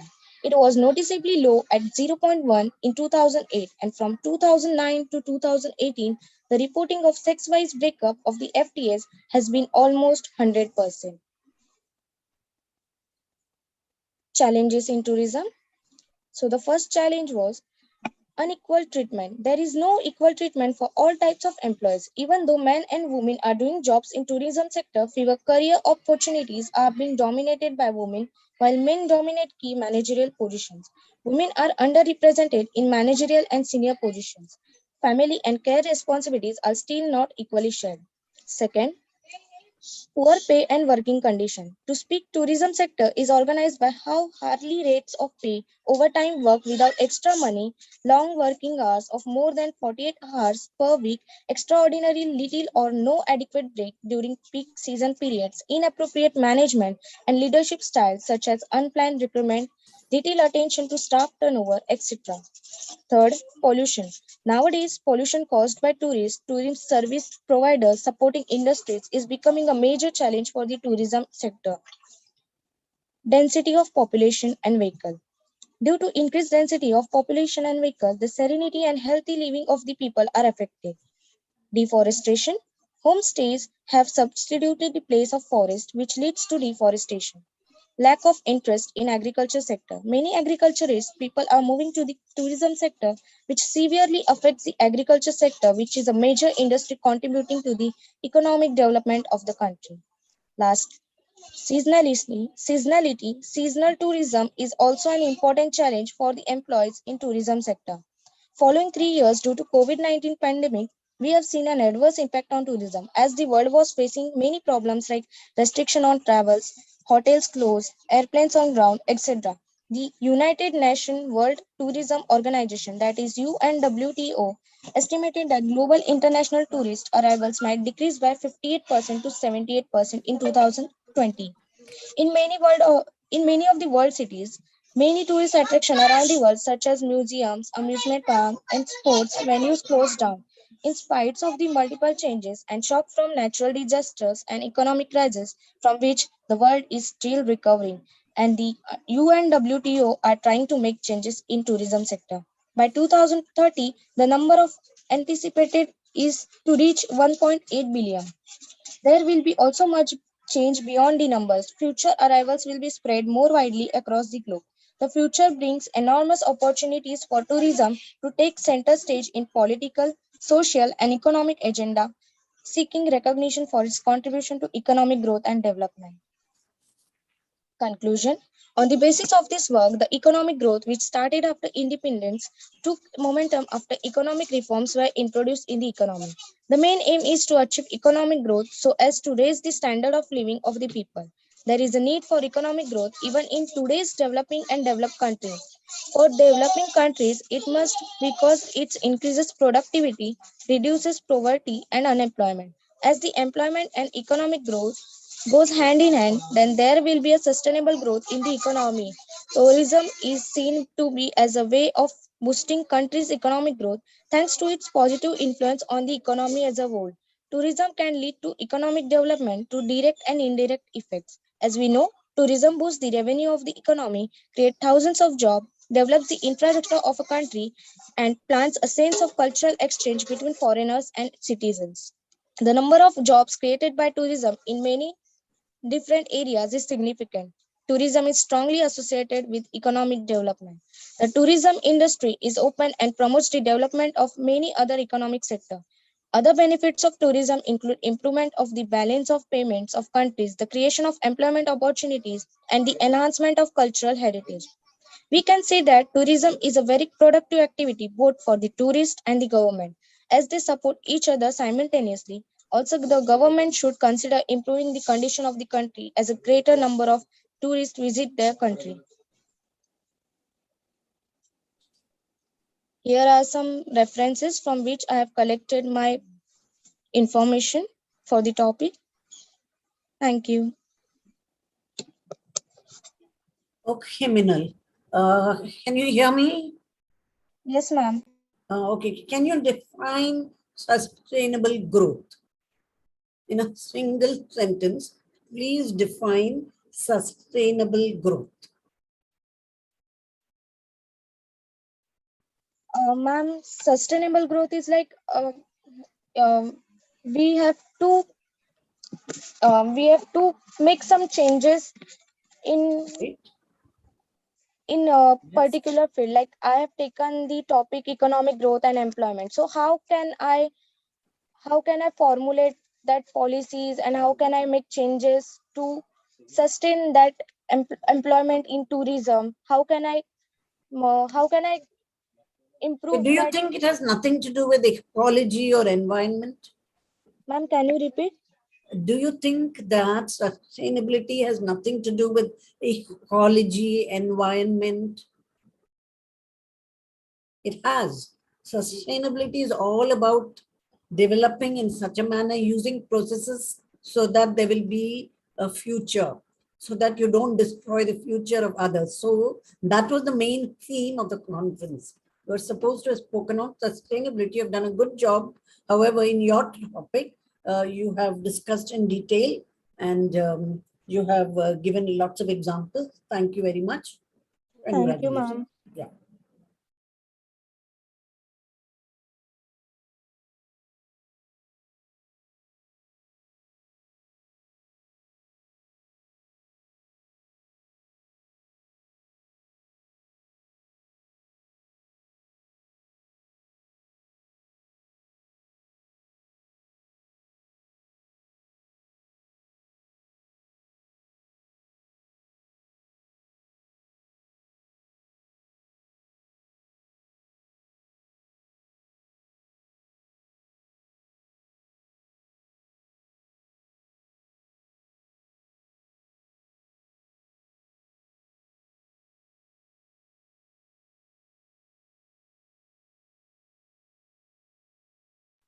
Sampurna ma'am, I think you can show that slide of validity function. Yeah.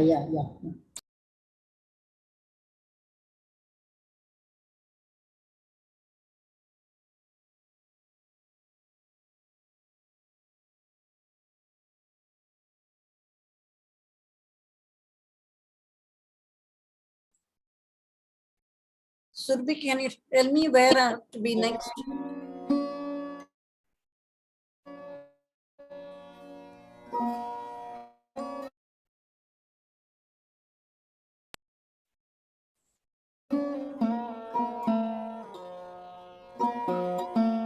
Ma'am, you were asking something, Saraswati ma'am. No, I wanted to know, but I guess we all are now in the main room. Yeah, yes. Yeah, ma'am. We all already in main room. Yeah. Thank you.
Madam का video चालू या audio बंद कीजिए audio बंद कीजिए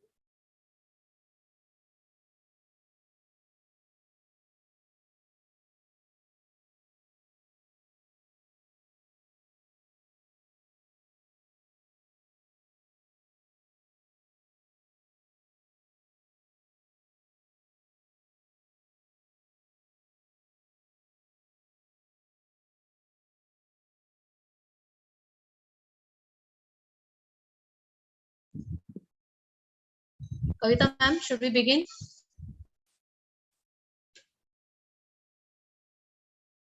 Am I audible?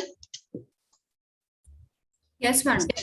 Yes, ma'am. Wait for 2 minutes, Gauri ma'am. Just a minute. Okay. Okay. Okay.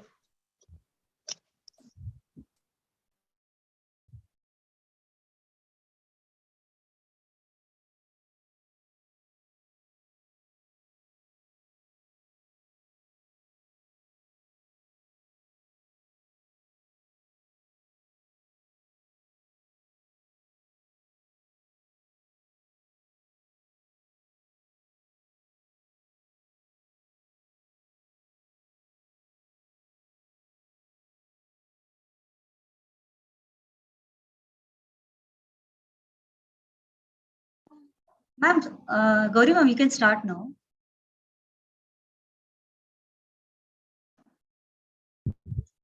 Before I begin, I just request all our teachers to put on the cameras.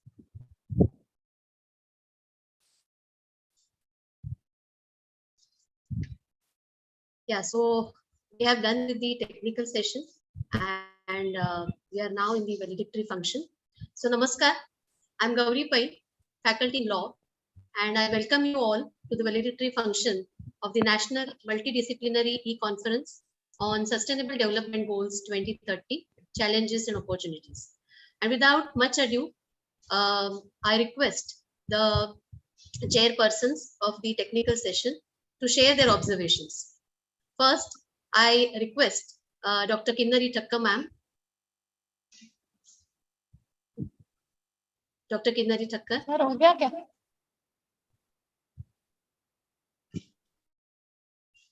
Can we have spotlight on Dr. Kinnari Thakkar? Yes, ma'am. You can request the other two chairpersons to speak first, then we'll get back to Kinnari. Okay, okay, okay. Yeah, so now I request Dr. Saraswati Unni ma'am, kindly share your observation.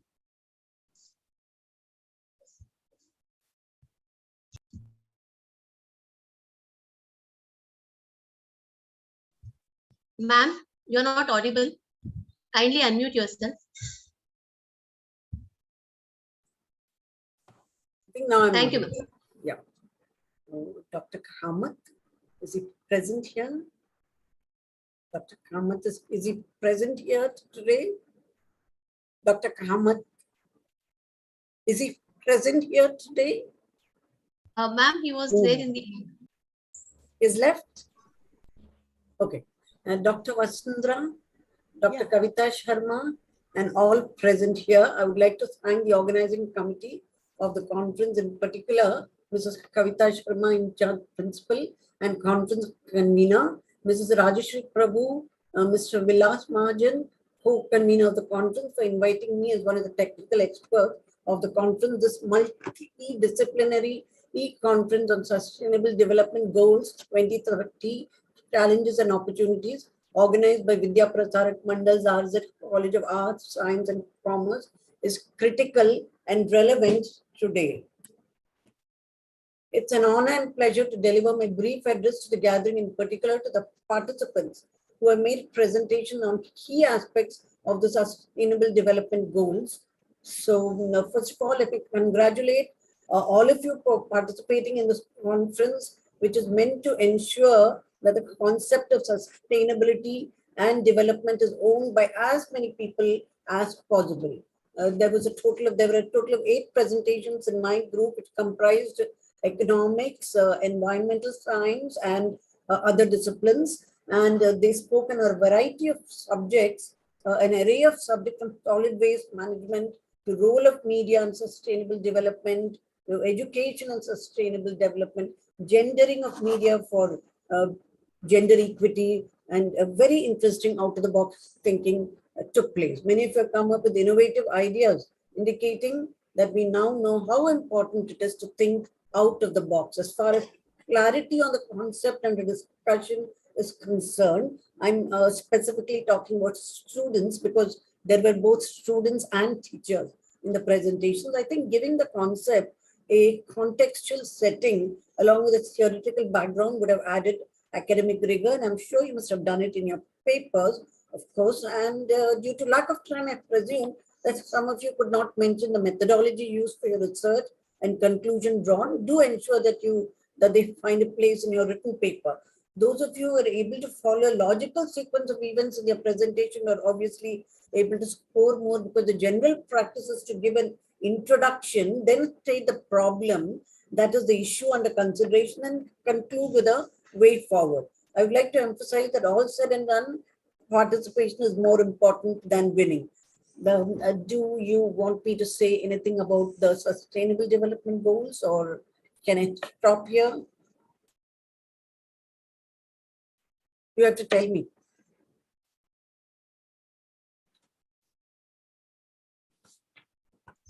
Yes, ma'am. Do you want me to say something about the Sustainable Development Goals, or shall I say thank you? Yes, Wind yes, up? ma'am. You can. Yeah, okay. The SDGs are a shared vision of a world, the vision piece, we can say, of the globalization puzzle. In a manner of speaking, the 169 targets underpinning these Sustainable Development Goals are 169 ways to explain how no one is to be left behind. In other words, these 17 goals and 169 targets form the basis of a new social contract between the world's leaders and their people. We live in a world of challenges so profound and rapid that no country can stand alone. The world's interlinked threats and challenges require everyone to share responsibility and contribute to a common vision. These are challenges that can hold everyone back and are not contained within national boundaries, as you all know. And as the challenges are fully inclusive, so the solutions must be as well. Sustainable development cannot be achieved unilaterally by any one country. And that is why the 2030 agenda includes a commitment to leave no one behind.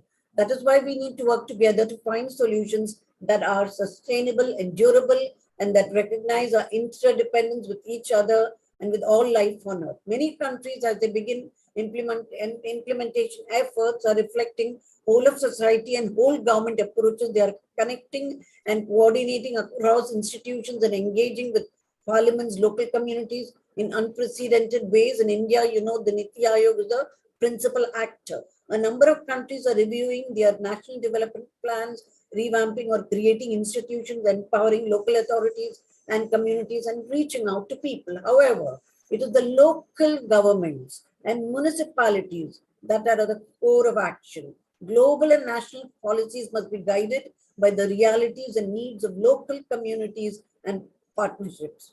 To ensure ownership of the 2030 agenda, we also need to reach out to the young people and make them excited for the SDGs. That will build a whole generation of change makers who can take this agenda forward. And while there is no standard approach for implementing the Sustainable Development Goals, and each country decides on its own path, The shifts in paradigm inherent to the 2030 agenda compel us, all of us, to ask at least the following three basic questions. Are we taking integrated approach? Is the accountability towards the people and their political and economic involvement being strengthened? And finally, the most repeated one, are we leaving anyone behind? So as my closing remarks, I would like to state that this agenda is not just about governments and stakeholders, it's a matter of personal conviction. Just one person or even their family or community may seem too small to make a difference, but this couldn't be further from the truth. In other words, every person's efforts count. Everyone's contributions inspire hope. Thank you for a patient here. Thank you, ma'am. Thank you for the informative, the information which you gave just now. And hope you enjoyed the papers presented by the students also. 8 papers is a big number. Yeah. So now I request Dr. Rajendra Vagulde sir to share his observations.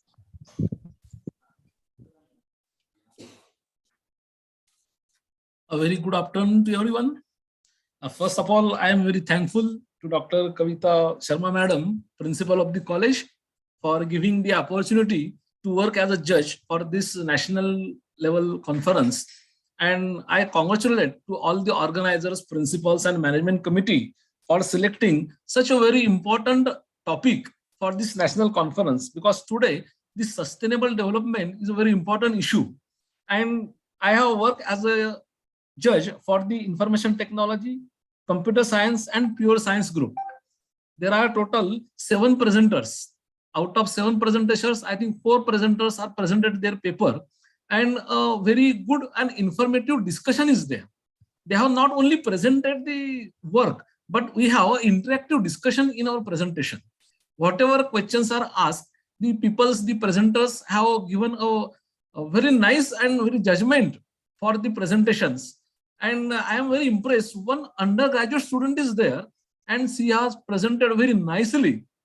Only thing is that when you are presenting your papers in national conference, I think there should be at least 40% of work should be done by your own work, from your own work. There should not be a copy paste from internet or from any other source. There should be, because it is a national level conference, and in national level conference, when you are presenting some paper and the organizers are publishing the paper in a journal, then plagiarism should not be there. And my request for the presenters, if the organizers are doing a very good job, they are publishing the papers in a reputed journal, then there should be your original work. You should present your original work. One researcher presented her original work done in her laboratory, very nice presentation. And all these peoples, I think there are presentations is from computer science, from IT. IoT is now very important topic. 2 papers are presented on IoT, Internet of Technology, and 1 paper is on solar cell for sustainable development, how you can save energy. Quite a good discussion is there. I was very impressed because the presenters are very good, and I am very thankful to organizers for giving this opportunity for me to work as a judge. Finally, I congratulate all the organizers for very nicely organizing this conference, and I finally congratulate all the participants for participating in this conference. Thank you. Thanks to all. Thank you, sir. A nice observation, and I think the students will take some lessons from it, and they will surely improve in the next year when we have national conference. Surely they will present a better paper. Thank you. Thank you. Thank you, sir. Now I request Dr. Kinnari Thakkar, ma'am. Ma'am, kindly share your observations. Yes. So good afternoon. Spotlight on Kinnari, ma'am. Yeah, thank you. So good afternoon to one and all. And I am very happy that the college has come out with a national conference and chosen a very contemporary, relevant theme. And all those who participated in the program, in the national conference, have taken a lot of efforts to prove their work and to ensure that you get some conclusions and some outcomes of what your efforts are put into, and also that these outcomes are socially beneficial rather than just coming out as a presentation. I think we should put it in a book form and publicize it widely so that these outcomes are used for the benefit of the society. So I congratulate the principal and the organizers and the other team members for giving me an opportunity to come here and to, virtually, to present, listen to the presentations. And I hope that what ma'am said in the next national conference, we will do that. But hopefully you now try to elevate and make it an international conference. So best wishes for going one step ahead now. Instead of national conference, try to next year, come out with an international conference. We are all there. We'll give you good speakers and resource persons in case if you have any need for your international conference program. Talking about the presentations which have been done, all the paper presenters, I have already given the feedback of their paper presentation and the tips of how to better yourself next time when you start going for any of these programs. So best wishes to all of you, and hopefully we will soon meet again on some different platform and share each other's experience with all of us and benefit the entire teaching fraternity. Thank you very much. Thank you, Kinari ma'am. And I would like to just give a small information. Actually, last year we already had an international conference, and this year national. Hopefully, as you say, we will have international and national both next year with your help and guidance. Thank you. And thank you for the observations which you have given already in the session. So now let's move on. So our technical session judges have given their observations, and all the participants might have noted it down for their future assignments. It was truly beneficial, and thank you, judges, once again. Let's move on now. I take opportunity to introduce you all to our chief guest of the valedictory function, Dr. Vasundhara Mohan, Honorary General Secretary, Vidya Prasarak Mandal. Hello, madam. Good afternoon. Hello. Good afternoon. Dr. I'll just introduce ma'am first. Dr. Mrs. Vasundhara Mohan has a doctorate from Rajasthan University, Jaipur. She was associate professor and then director of the Center for Eurasian Studies, Mumbai University. Ma'am worked as executive director in Institute of Indian Culture, Mumbai, and at present she is a program director over there. Vasundhara madam has authored 6 books, edited 12 volumes dealing with political science. She has published over 50 research papers in Indian and foreign journals. She has visited various countries in pursuance of her research studies. She has also presented papers in international seminars in Germany, USA, and Thailand.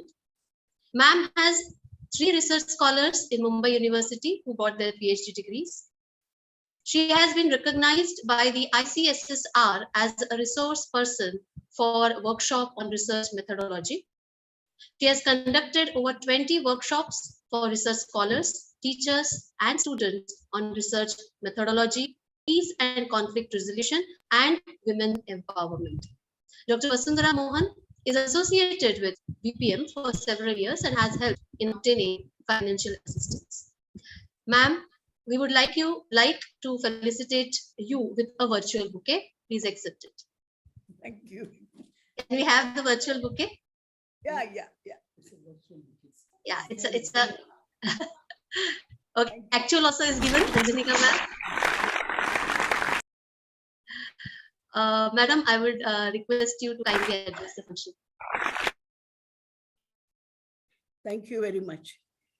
Thanks for introducing in the glowing terms.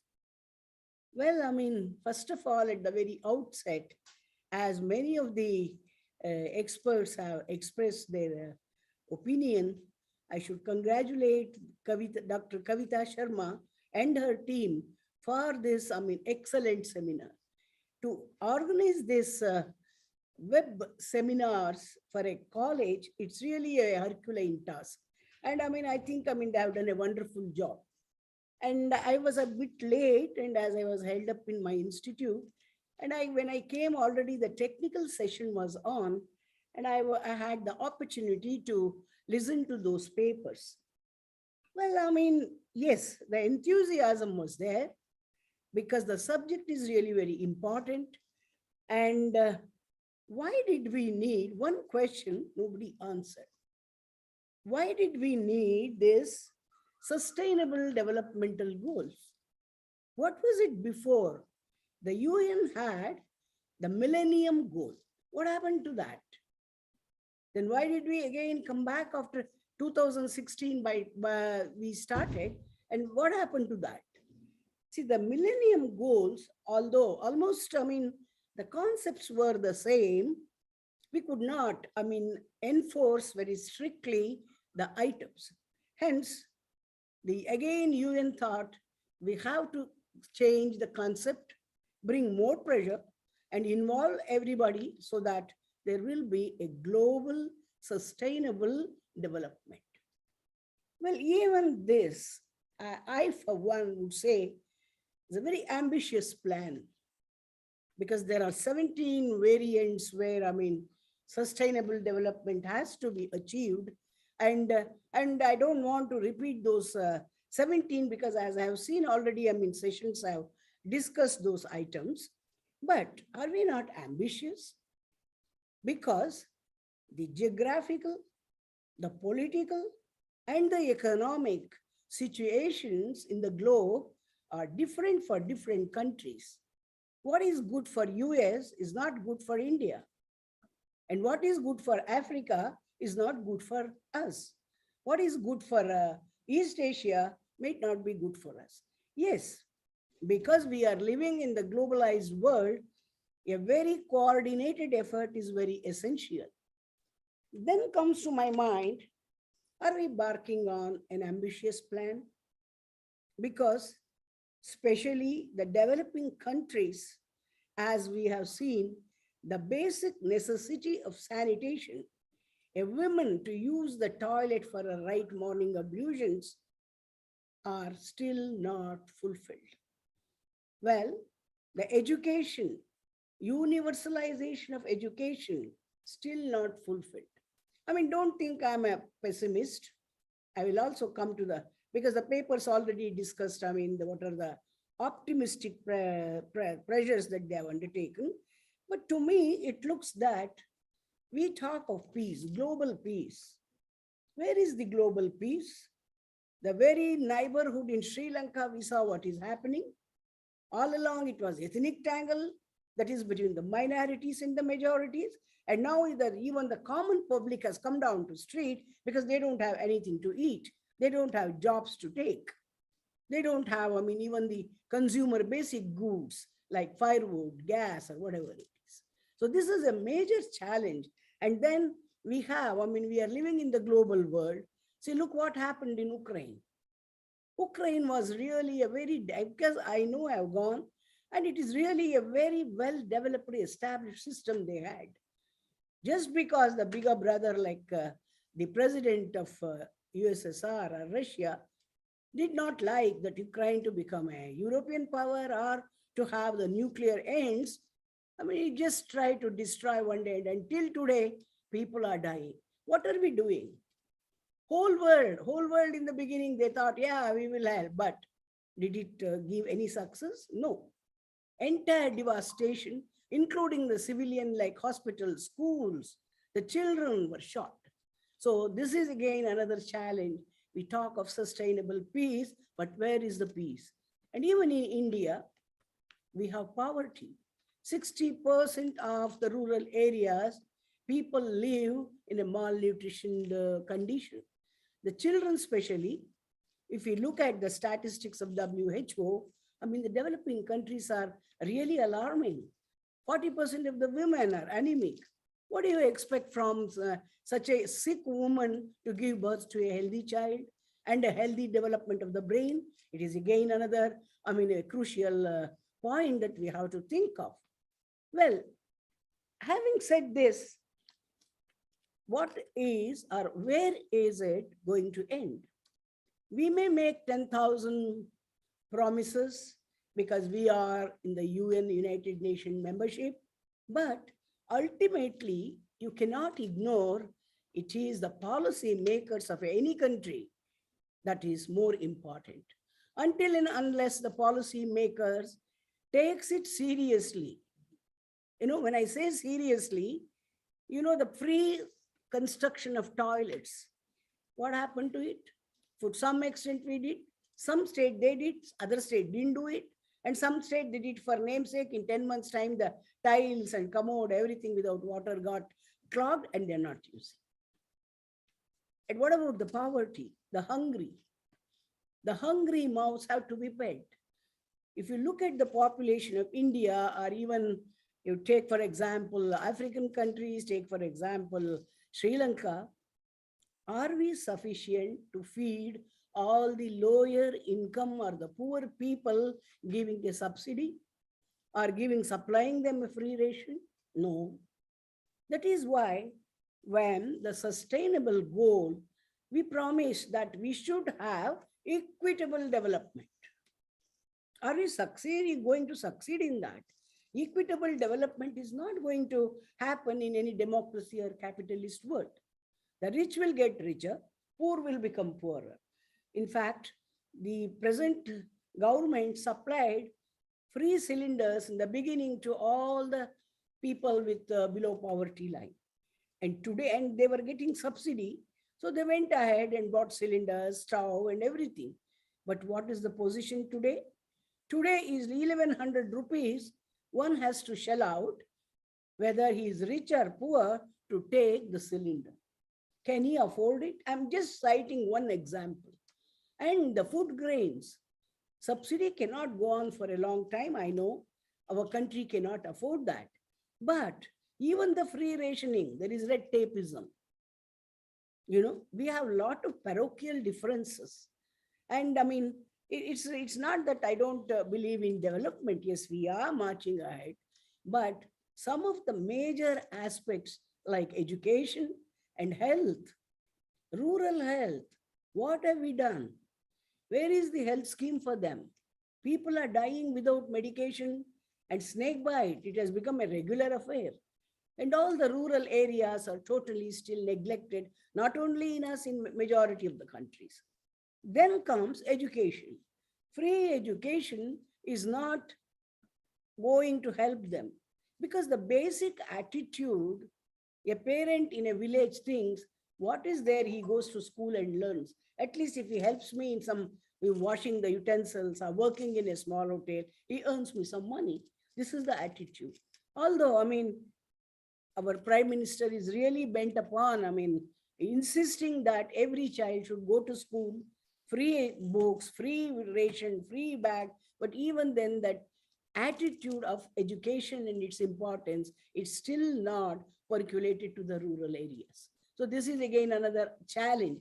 See, people have read articles, they presented papers on the good points. But why I'm telling is, while one side we cannot present, we have to look at the challenges that the other side is having. And well, globally, we don't have peace, because in a global connected world, if Pakistan is fighting, I cannot be free. It is just like my neighbor is not safe, and I am not safe. That is the reason. One way China is entering and encouraging Pakistan, and then Pakistan goes, and then see, again, we are in trouble. We are made to spend a lot of money on military expenditure. Then how do we achieve the peacemaking? This is one more challenge. Lastly, what I want to say is the quality of life. The quality of life, especially starting with women. Women must be given women empowerment. We talked a lot of women empowerment. I have done 2-3 books as my research project, visiting various European countries and even Southeast Asian countries, working in the library for completion with a questionnaire also. To me, it looks empowerment is only on, it is a sort of window dressing. We only talk of Bombay, Bangalore, Delhi, Calcutta, where, highly educated ladies, yeah, we can talk of. But what do you think of the uneducated, rural, and even the very, conceited and conservative families? They don't allow their girls and ladies to go and work. Why go and work? She can't even go alone in some of the families. They send somebody with her. No, you can't go alone. Why? Is she incapable? She can travel alone? No, it is not. And it's not a new phenomena only to countries like us. But I would like to say that India is much better as far as women empowerment is concerned, because we have all the lot of political powers they have enjoyed. We have given them the power. We have allowed them. We have elected them. From prime minister to the member of the speaker of the parliament, we had many women candidates. But if you look at US, if you look at Germany now, they have France for the second time in all these years, they have the second prime minister. And otherwise, what about USA? What about Russia? What about Japan? So all these supposed to be developed countries, but still they are not able to accept the fact that, a woman is an equal partner. For the first time in United States government, you have a lady vice president. This is a very glorious for them, but for us it is not. Though we are developing country, we had a lot of eminent ladies. We have doctors, we have judges, and we have even pilots, and now even the military officers, both Air Force and combat training, we have women. To that extent, we are slowly progressing. But my worry is how to raise the standard of the rural women and the poverty-stricken women. Until and unless there are certain strict measures and the government allocates to certain organizations to come forward and help these people, this whether sustainable goal of development or millennium goal of development, I think it remains on paper and only few people can achieve. Well, I think these are my views. I don't know, whether many of you subscribe to this or not, but yet the last but not the least is the population. Have we ever thought of this side? I don't think, any government, I have not seen even one statement making India is heading towards the breakup now. We have to worry about the family planning. No, everybody hesitates because they are the vote banks. Some community will raise objection. Some community may, now vote for the ruling party. So in this way, that is why any sustainable development or the millennium goals, it is the attitude of the political party or the people in power, until and unless they are convinced, their team is convinced, it's very difficult for us to achieve. Well, with these few words, I think since morning, all the resource persons and the chairpersons must be really tired. I don't want to take much of your time. And well, I once again thank all the participants and the VPM College for conducting really a very nice seminar, which a junior college or a degree college is without much resources. They have gone ahead and taken the challenge, and maybe that is a sustainable, again, I would say. Last year they went for international, this year they came for national. Thank you very much. With these few words, I'll end my valedictory address. Thank you. Thank you, ma'am. Your speech was really enlightening. Before we move on to the announcement of the Best Paper Award, I would request all to kindly fill and submit the feedback form. The link will appear in the chat box.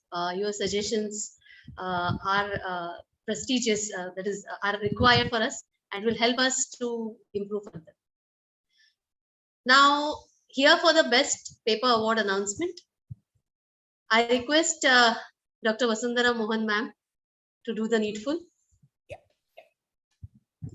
Hope you have got the paper.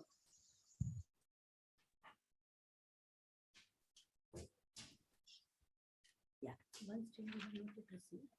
I think there is one equal, they have given two, there is a time between two. Okay. And this is for the teacher.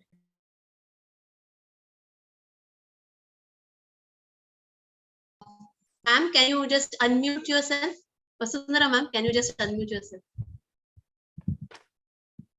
Yeah, Yes, ma'am. now I have in my hand the last, but the interesting item. That is in the IT section, Vanita Nemade. The title, Synthesis and Characterization of ZNS Thin Film Using Scylar Technique. She commands the position first. Please give her a big hand. Yeah. Congratulations, Vanita ma'am. Can you just put on your camera, please? Thank you, ma'am. Yeah, congratulations. Good. Thank you, Next. ma'am. Yeah. Can I go for the next one? Yes, ma'am. Yeah. Second one is for economics and EVS and others. Chinmay Desai. The title, Role and Impact of Media in Contemporary World. Who is she? Congratulations, Chinmay. Can you just put on the camera? Ma'am, thank you very much. Sorry, actually, I'm outside. I'm not at my place, so I can't on my camera. But thank you very much. Okay, congratulations. Thank you, ma'am. Now, this is for the teachers. Yeah. So there is one, again, there is a tie in that. Title, that is a Chitra Manukkalam. Title, Solid Waste Management Methods, Challenges and Opportunities. A comparative study on perspectives of rural and urban people. This is a tie between two people. Who is the other fellow? Chitra and only one. Chinnai. Okay. Chitra and Manukkalam. Tie kiske saath hai? Chitra ma'am. Chinmay Desai and Chitra. It's a tie. It's a tie between two people. But nahi, iska to alag hi hai na, role and impact of media in content. Okay, there are just two papers. Where is Chitra? Chaitra. Oh, sorry. Chaitra? Chaitra, can we have your camera on? Can we have spotlight? Where is she? Ma'am, you can announce the other. Yeah. Next is Chinmay. Chinmay, I can see you. No. Yeah, he just spoke. He's somewhere outside. Okay, fine. Now about the teachers, Sushila Vijay Kumar and Virunda Yadwad. Title, Gendering of Media and SDGs, Education and Gender Equity. This is again the teachers. Congratulations to both of them. Where are they? Dr. Sushila, ma'am. Yeah. Thank you, ma'am. Thank you very much. I'm not able to switch on my camera, but thank you. Thanks a lot. Okay. And thank you, Gauri Pai madam, for your support. Next. Now commerce has come? Yeah, okay.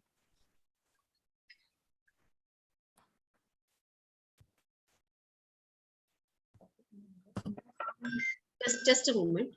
Yeah, one second. The last item. Okay.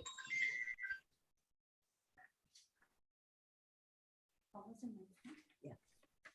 Now you have commerce and management faculty. First position, Rekha Shetty. Second position, Sujata Good. Where are they? Good. Goody. Sujata Goody. Yeah. Thank you, madam. Where are you? I can see your face. Hi, Rekha Shetty. yes, ma'am. Hi. Oh, yeah. Thank you so Then, much. Yeah. Then Sujata Goody. Hello, ma'am. Yeah. Congrats. Good. Thank you, ma'am. Thank you so much. Welcome. Vote of thanks. Last item of the program, last but not the least, expressing gratitudes. Yeah. Thank you, Vasundhara ma'am. And congratulations to the winners. Saraswati ma'am, 1 minute. I'll just read. Can you read out the prizes again? Yes. Can we have the prizes here in the chat box? I think the first. Yeah, that would be better. I think there were three sessions. First was of commerce and management. Second was of pure science, IT, CS. And the third was of EVS, economics and others. Technical sessions, anyone is there? Can they read out who are the winners? Technical session, yes. 1 second, leave that please.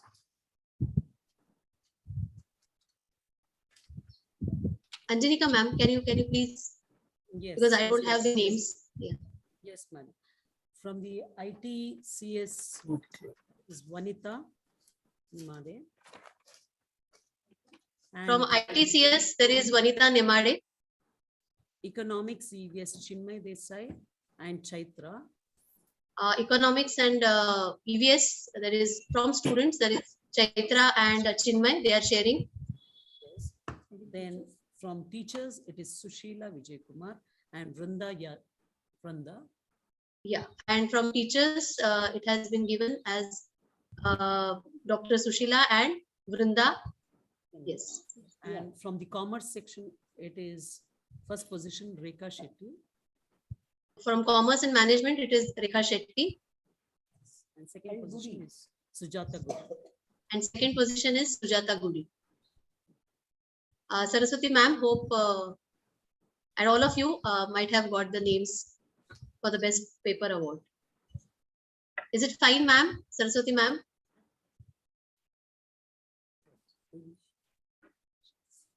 Yes, now let's go ahead. Thank you and congratulations to the winners once again. We have come now to the end of the function and would request, I would request Mrs. Anjanika Uday, Vice Principal of our college, to propose the vote of thanks. Over to you, Anjanika ma'am. Thank you, Gauri madam. A graceful and warm evening to all our guests present here during this valedictory function of our national conference. On behalf of VPM's RZ Shah College of Arts, Science and Commerce, I have a long list to thank. Right, the entire day you have spent with us. Let us utilize another 3 to 4 minutes to thank all of them.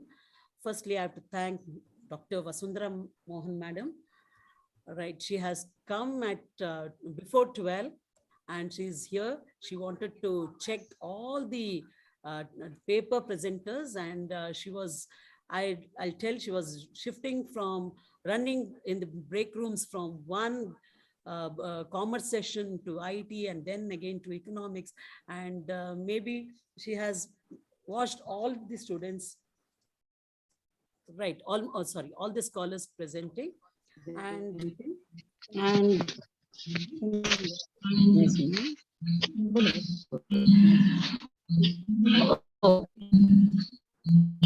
Kinnari madam, as you were telling about the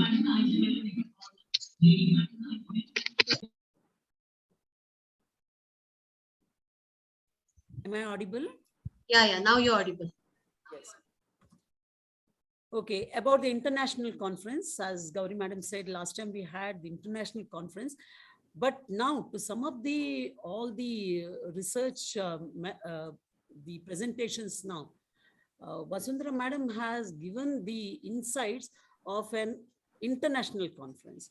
And I think the main point what she observed is, and she has given us a chance to start thinking and asking questions like why, when, how, etc.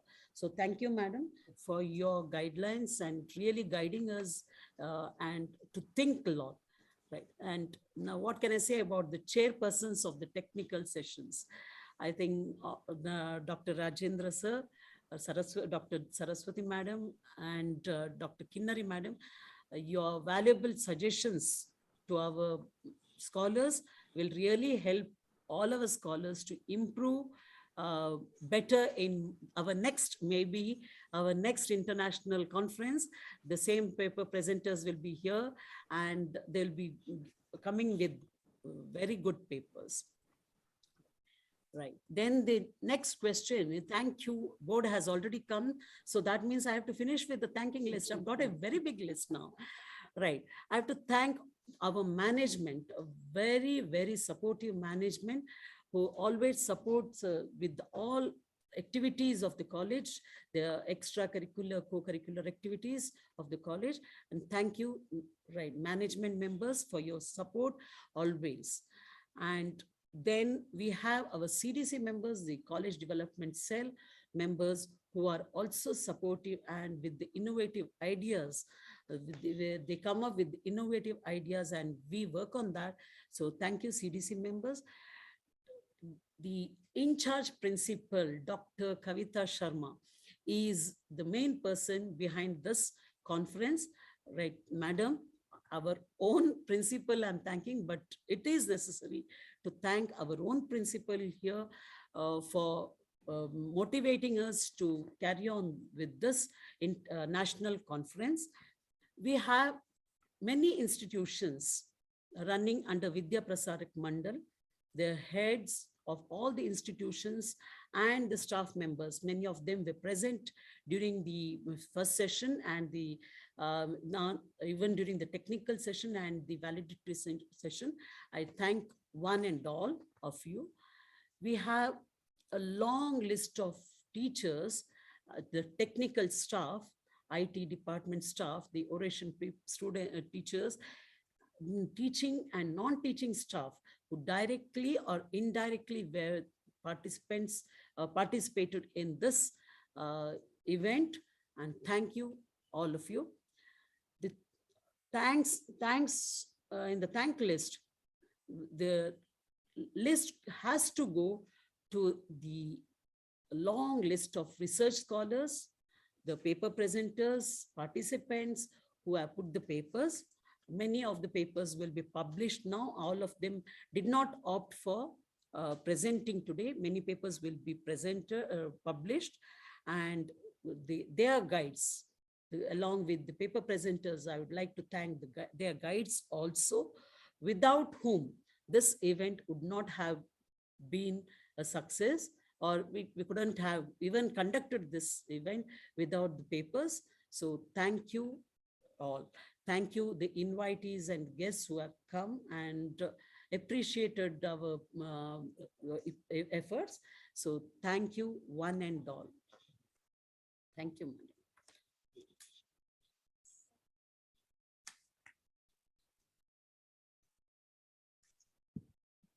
Thank you, ma'am. I once again request the participants to kindly fill the feedback form. The link is there in the chat box.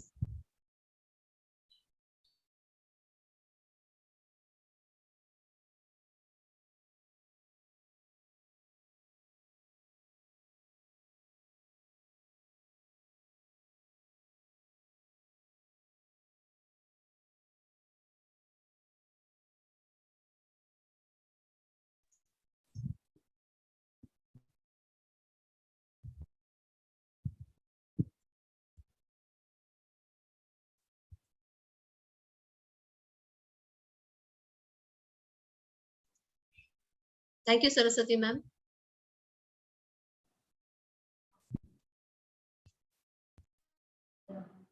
Shall I end the session now? Rajeshri ma'am. Can we have a family photograph? Okay. I request all to just open the cameras. Sampurna ma'am, can you please remove? I stop my sharing. Yes, please. Yes.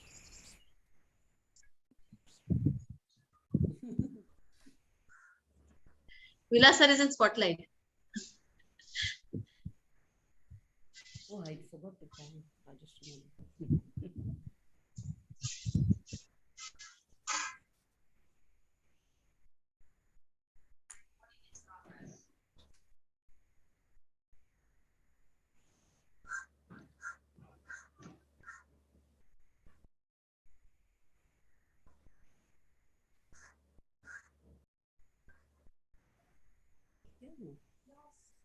Thank you.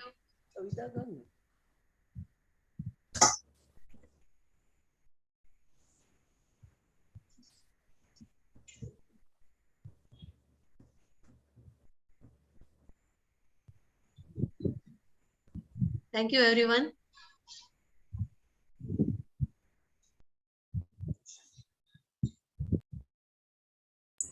Thank you, Gauri madam. Thank you all.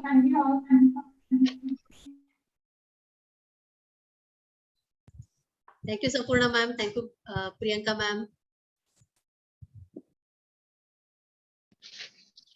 Thank you, Gauri ma'am. Thank you, everybody.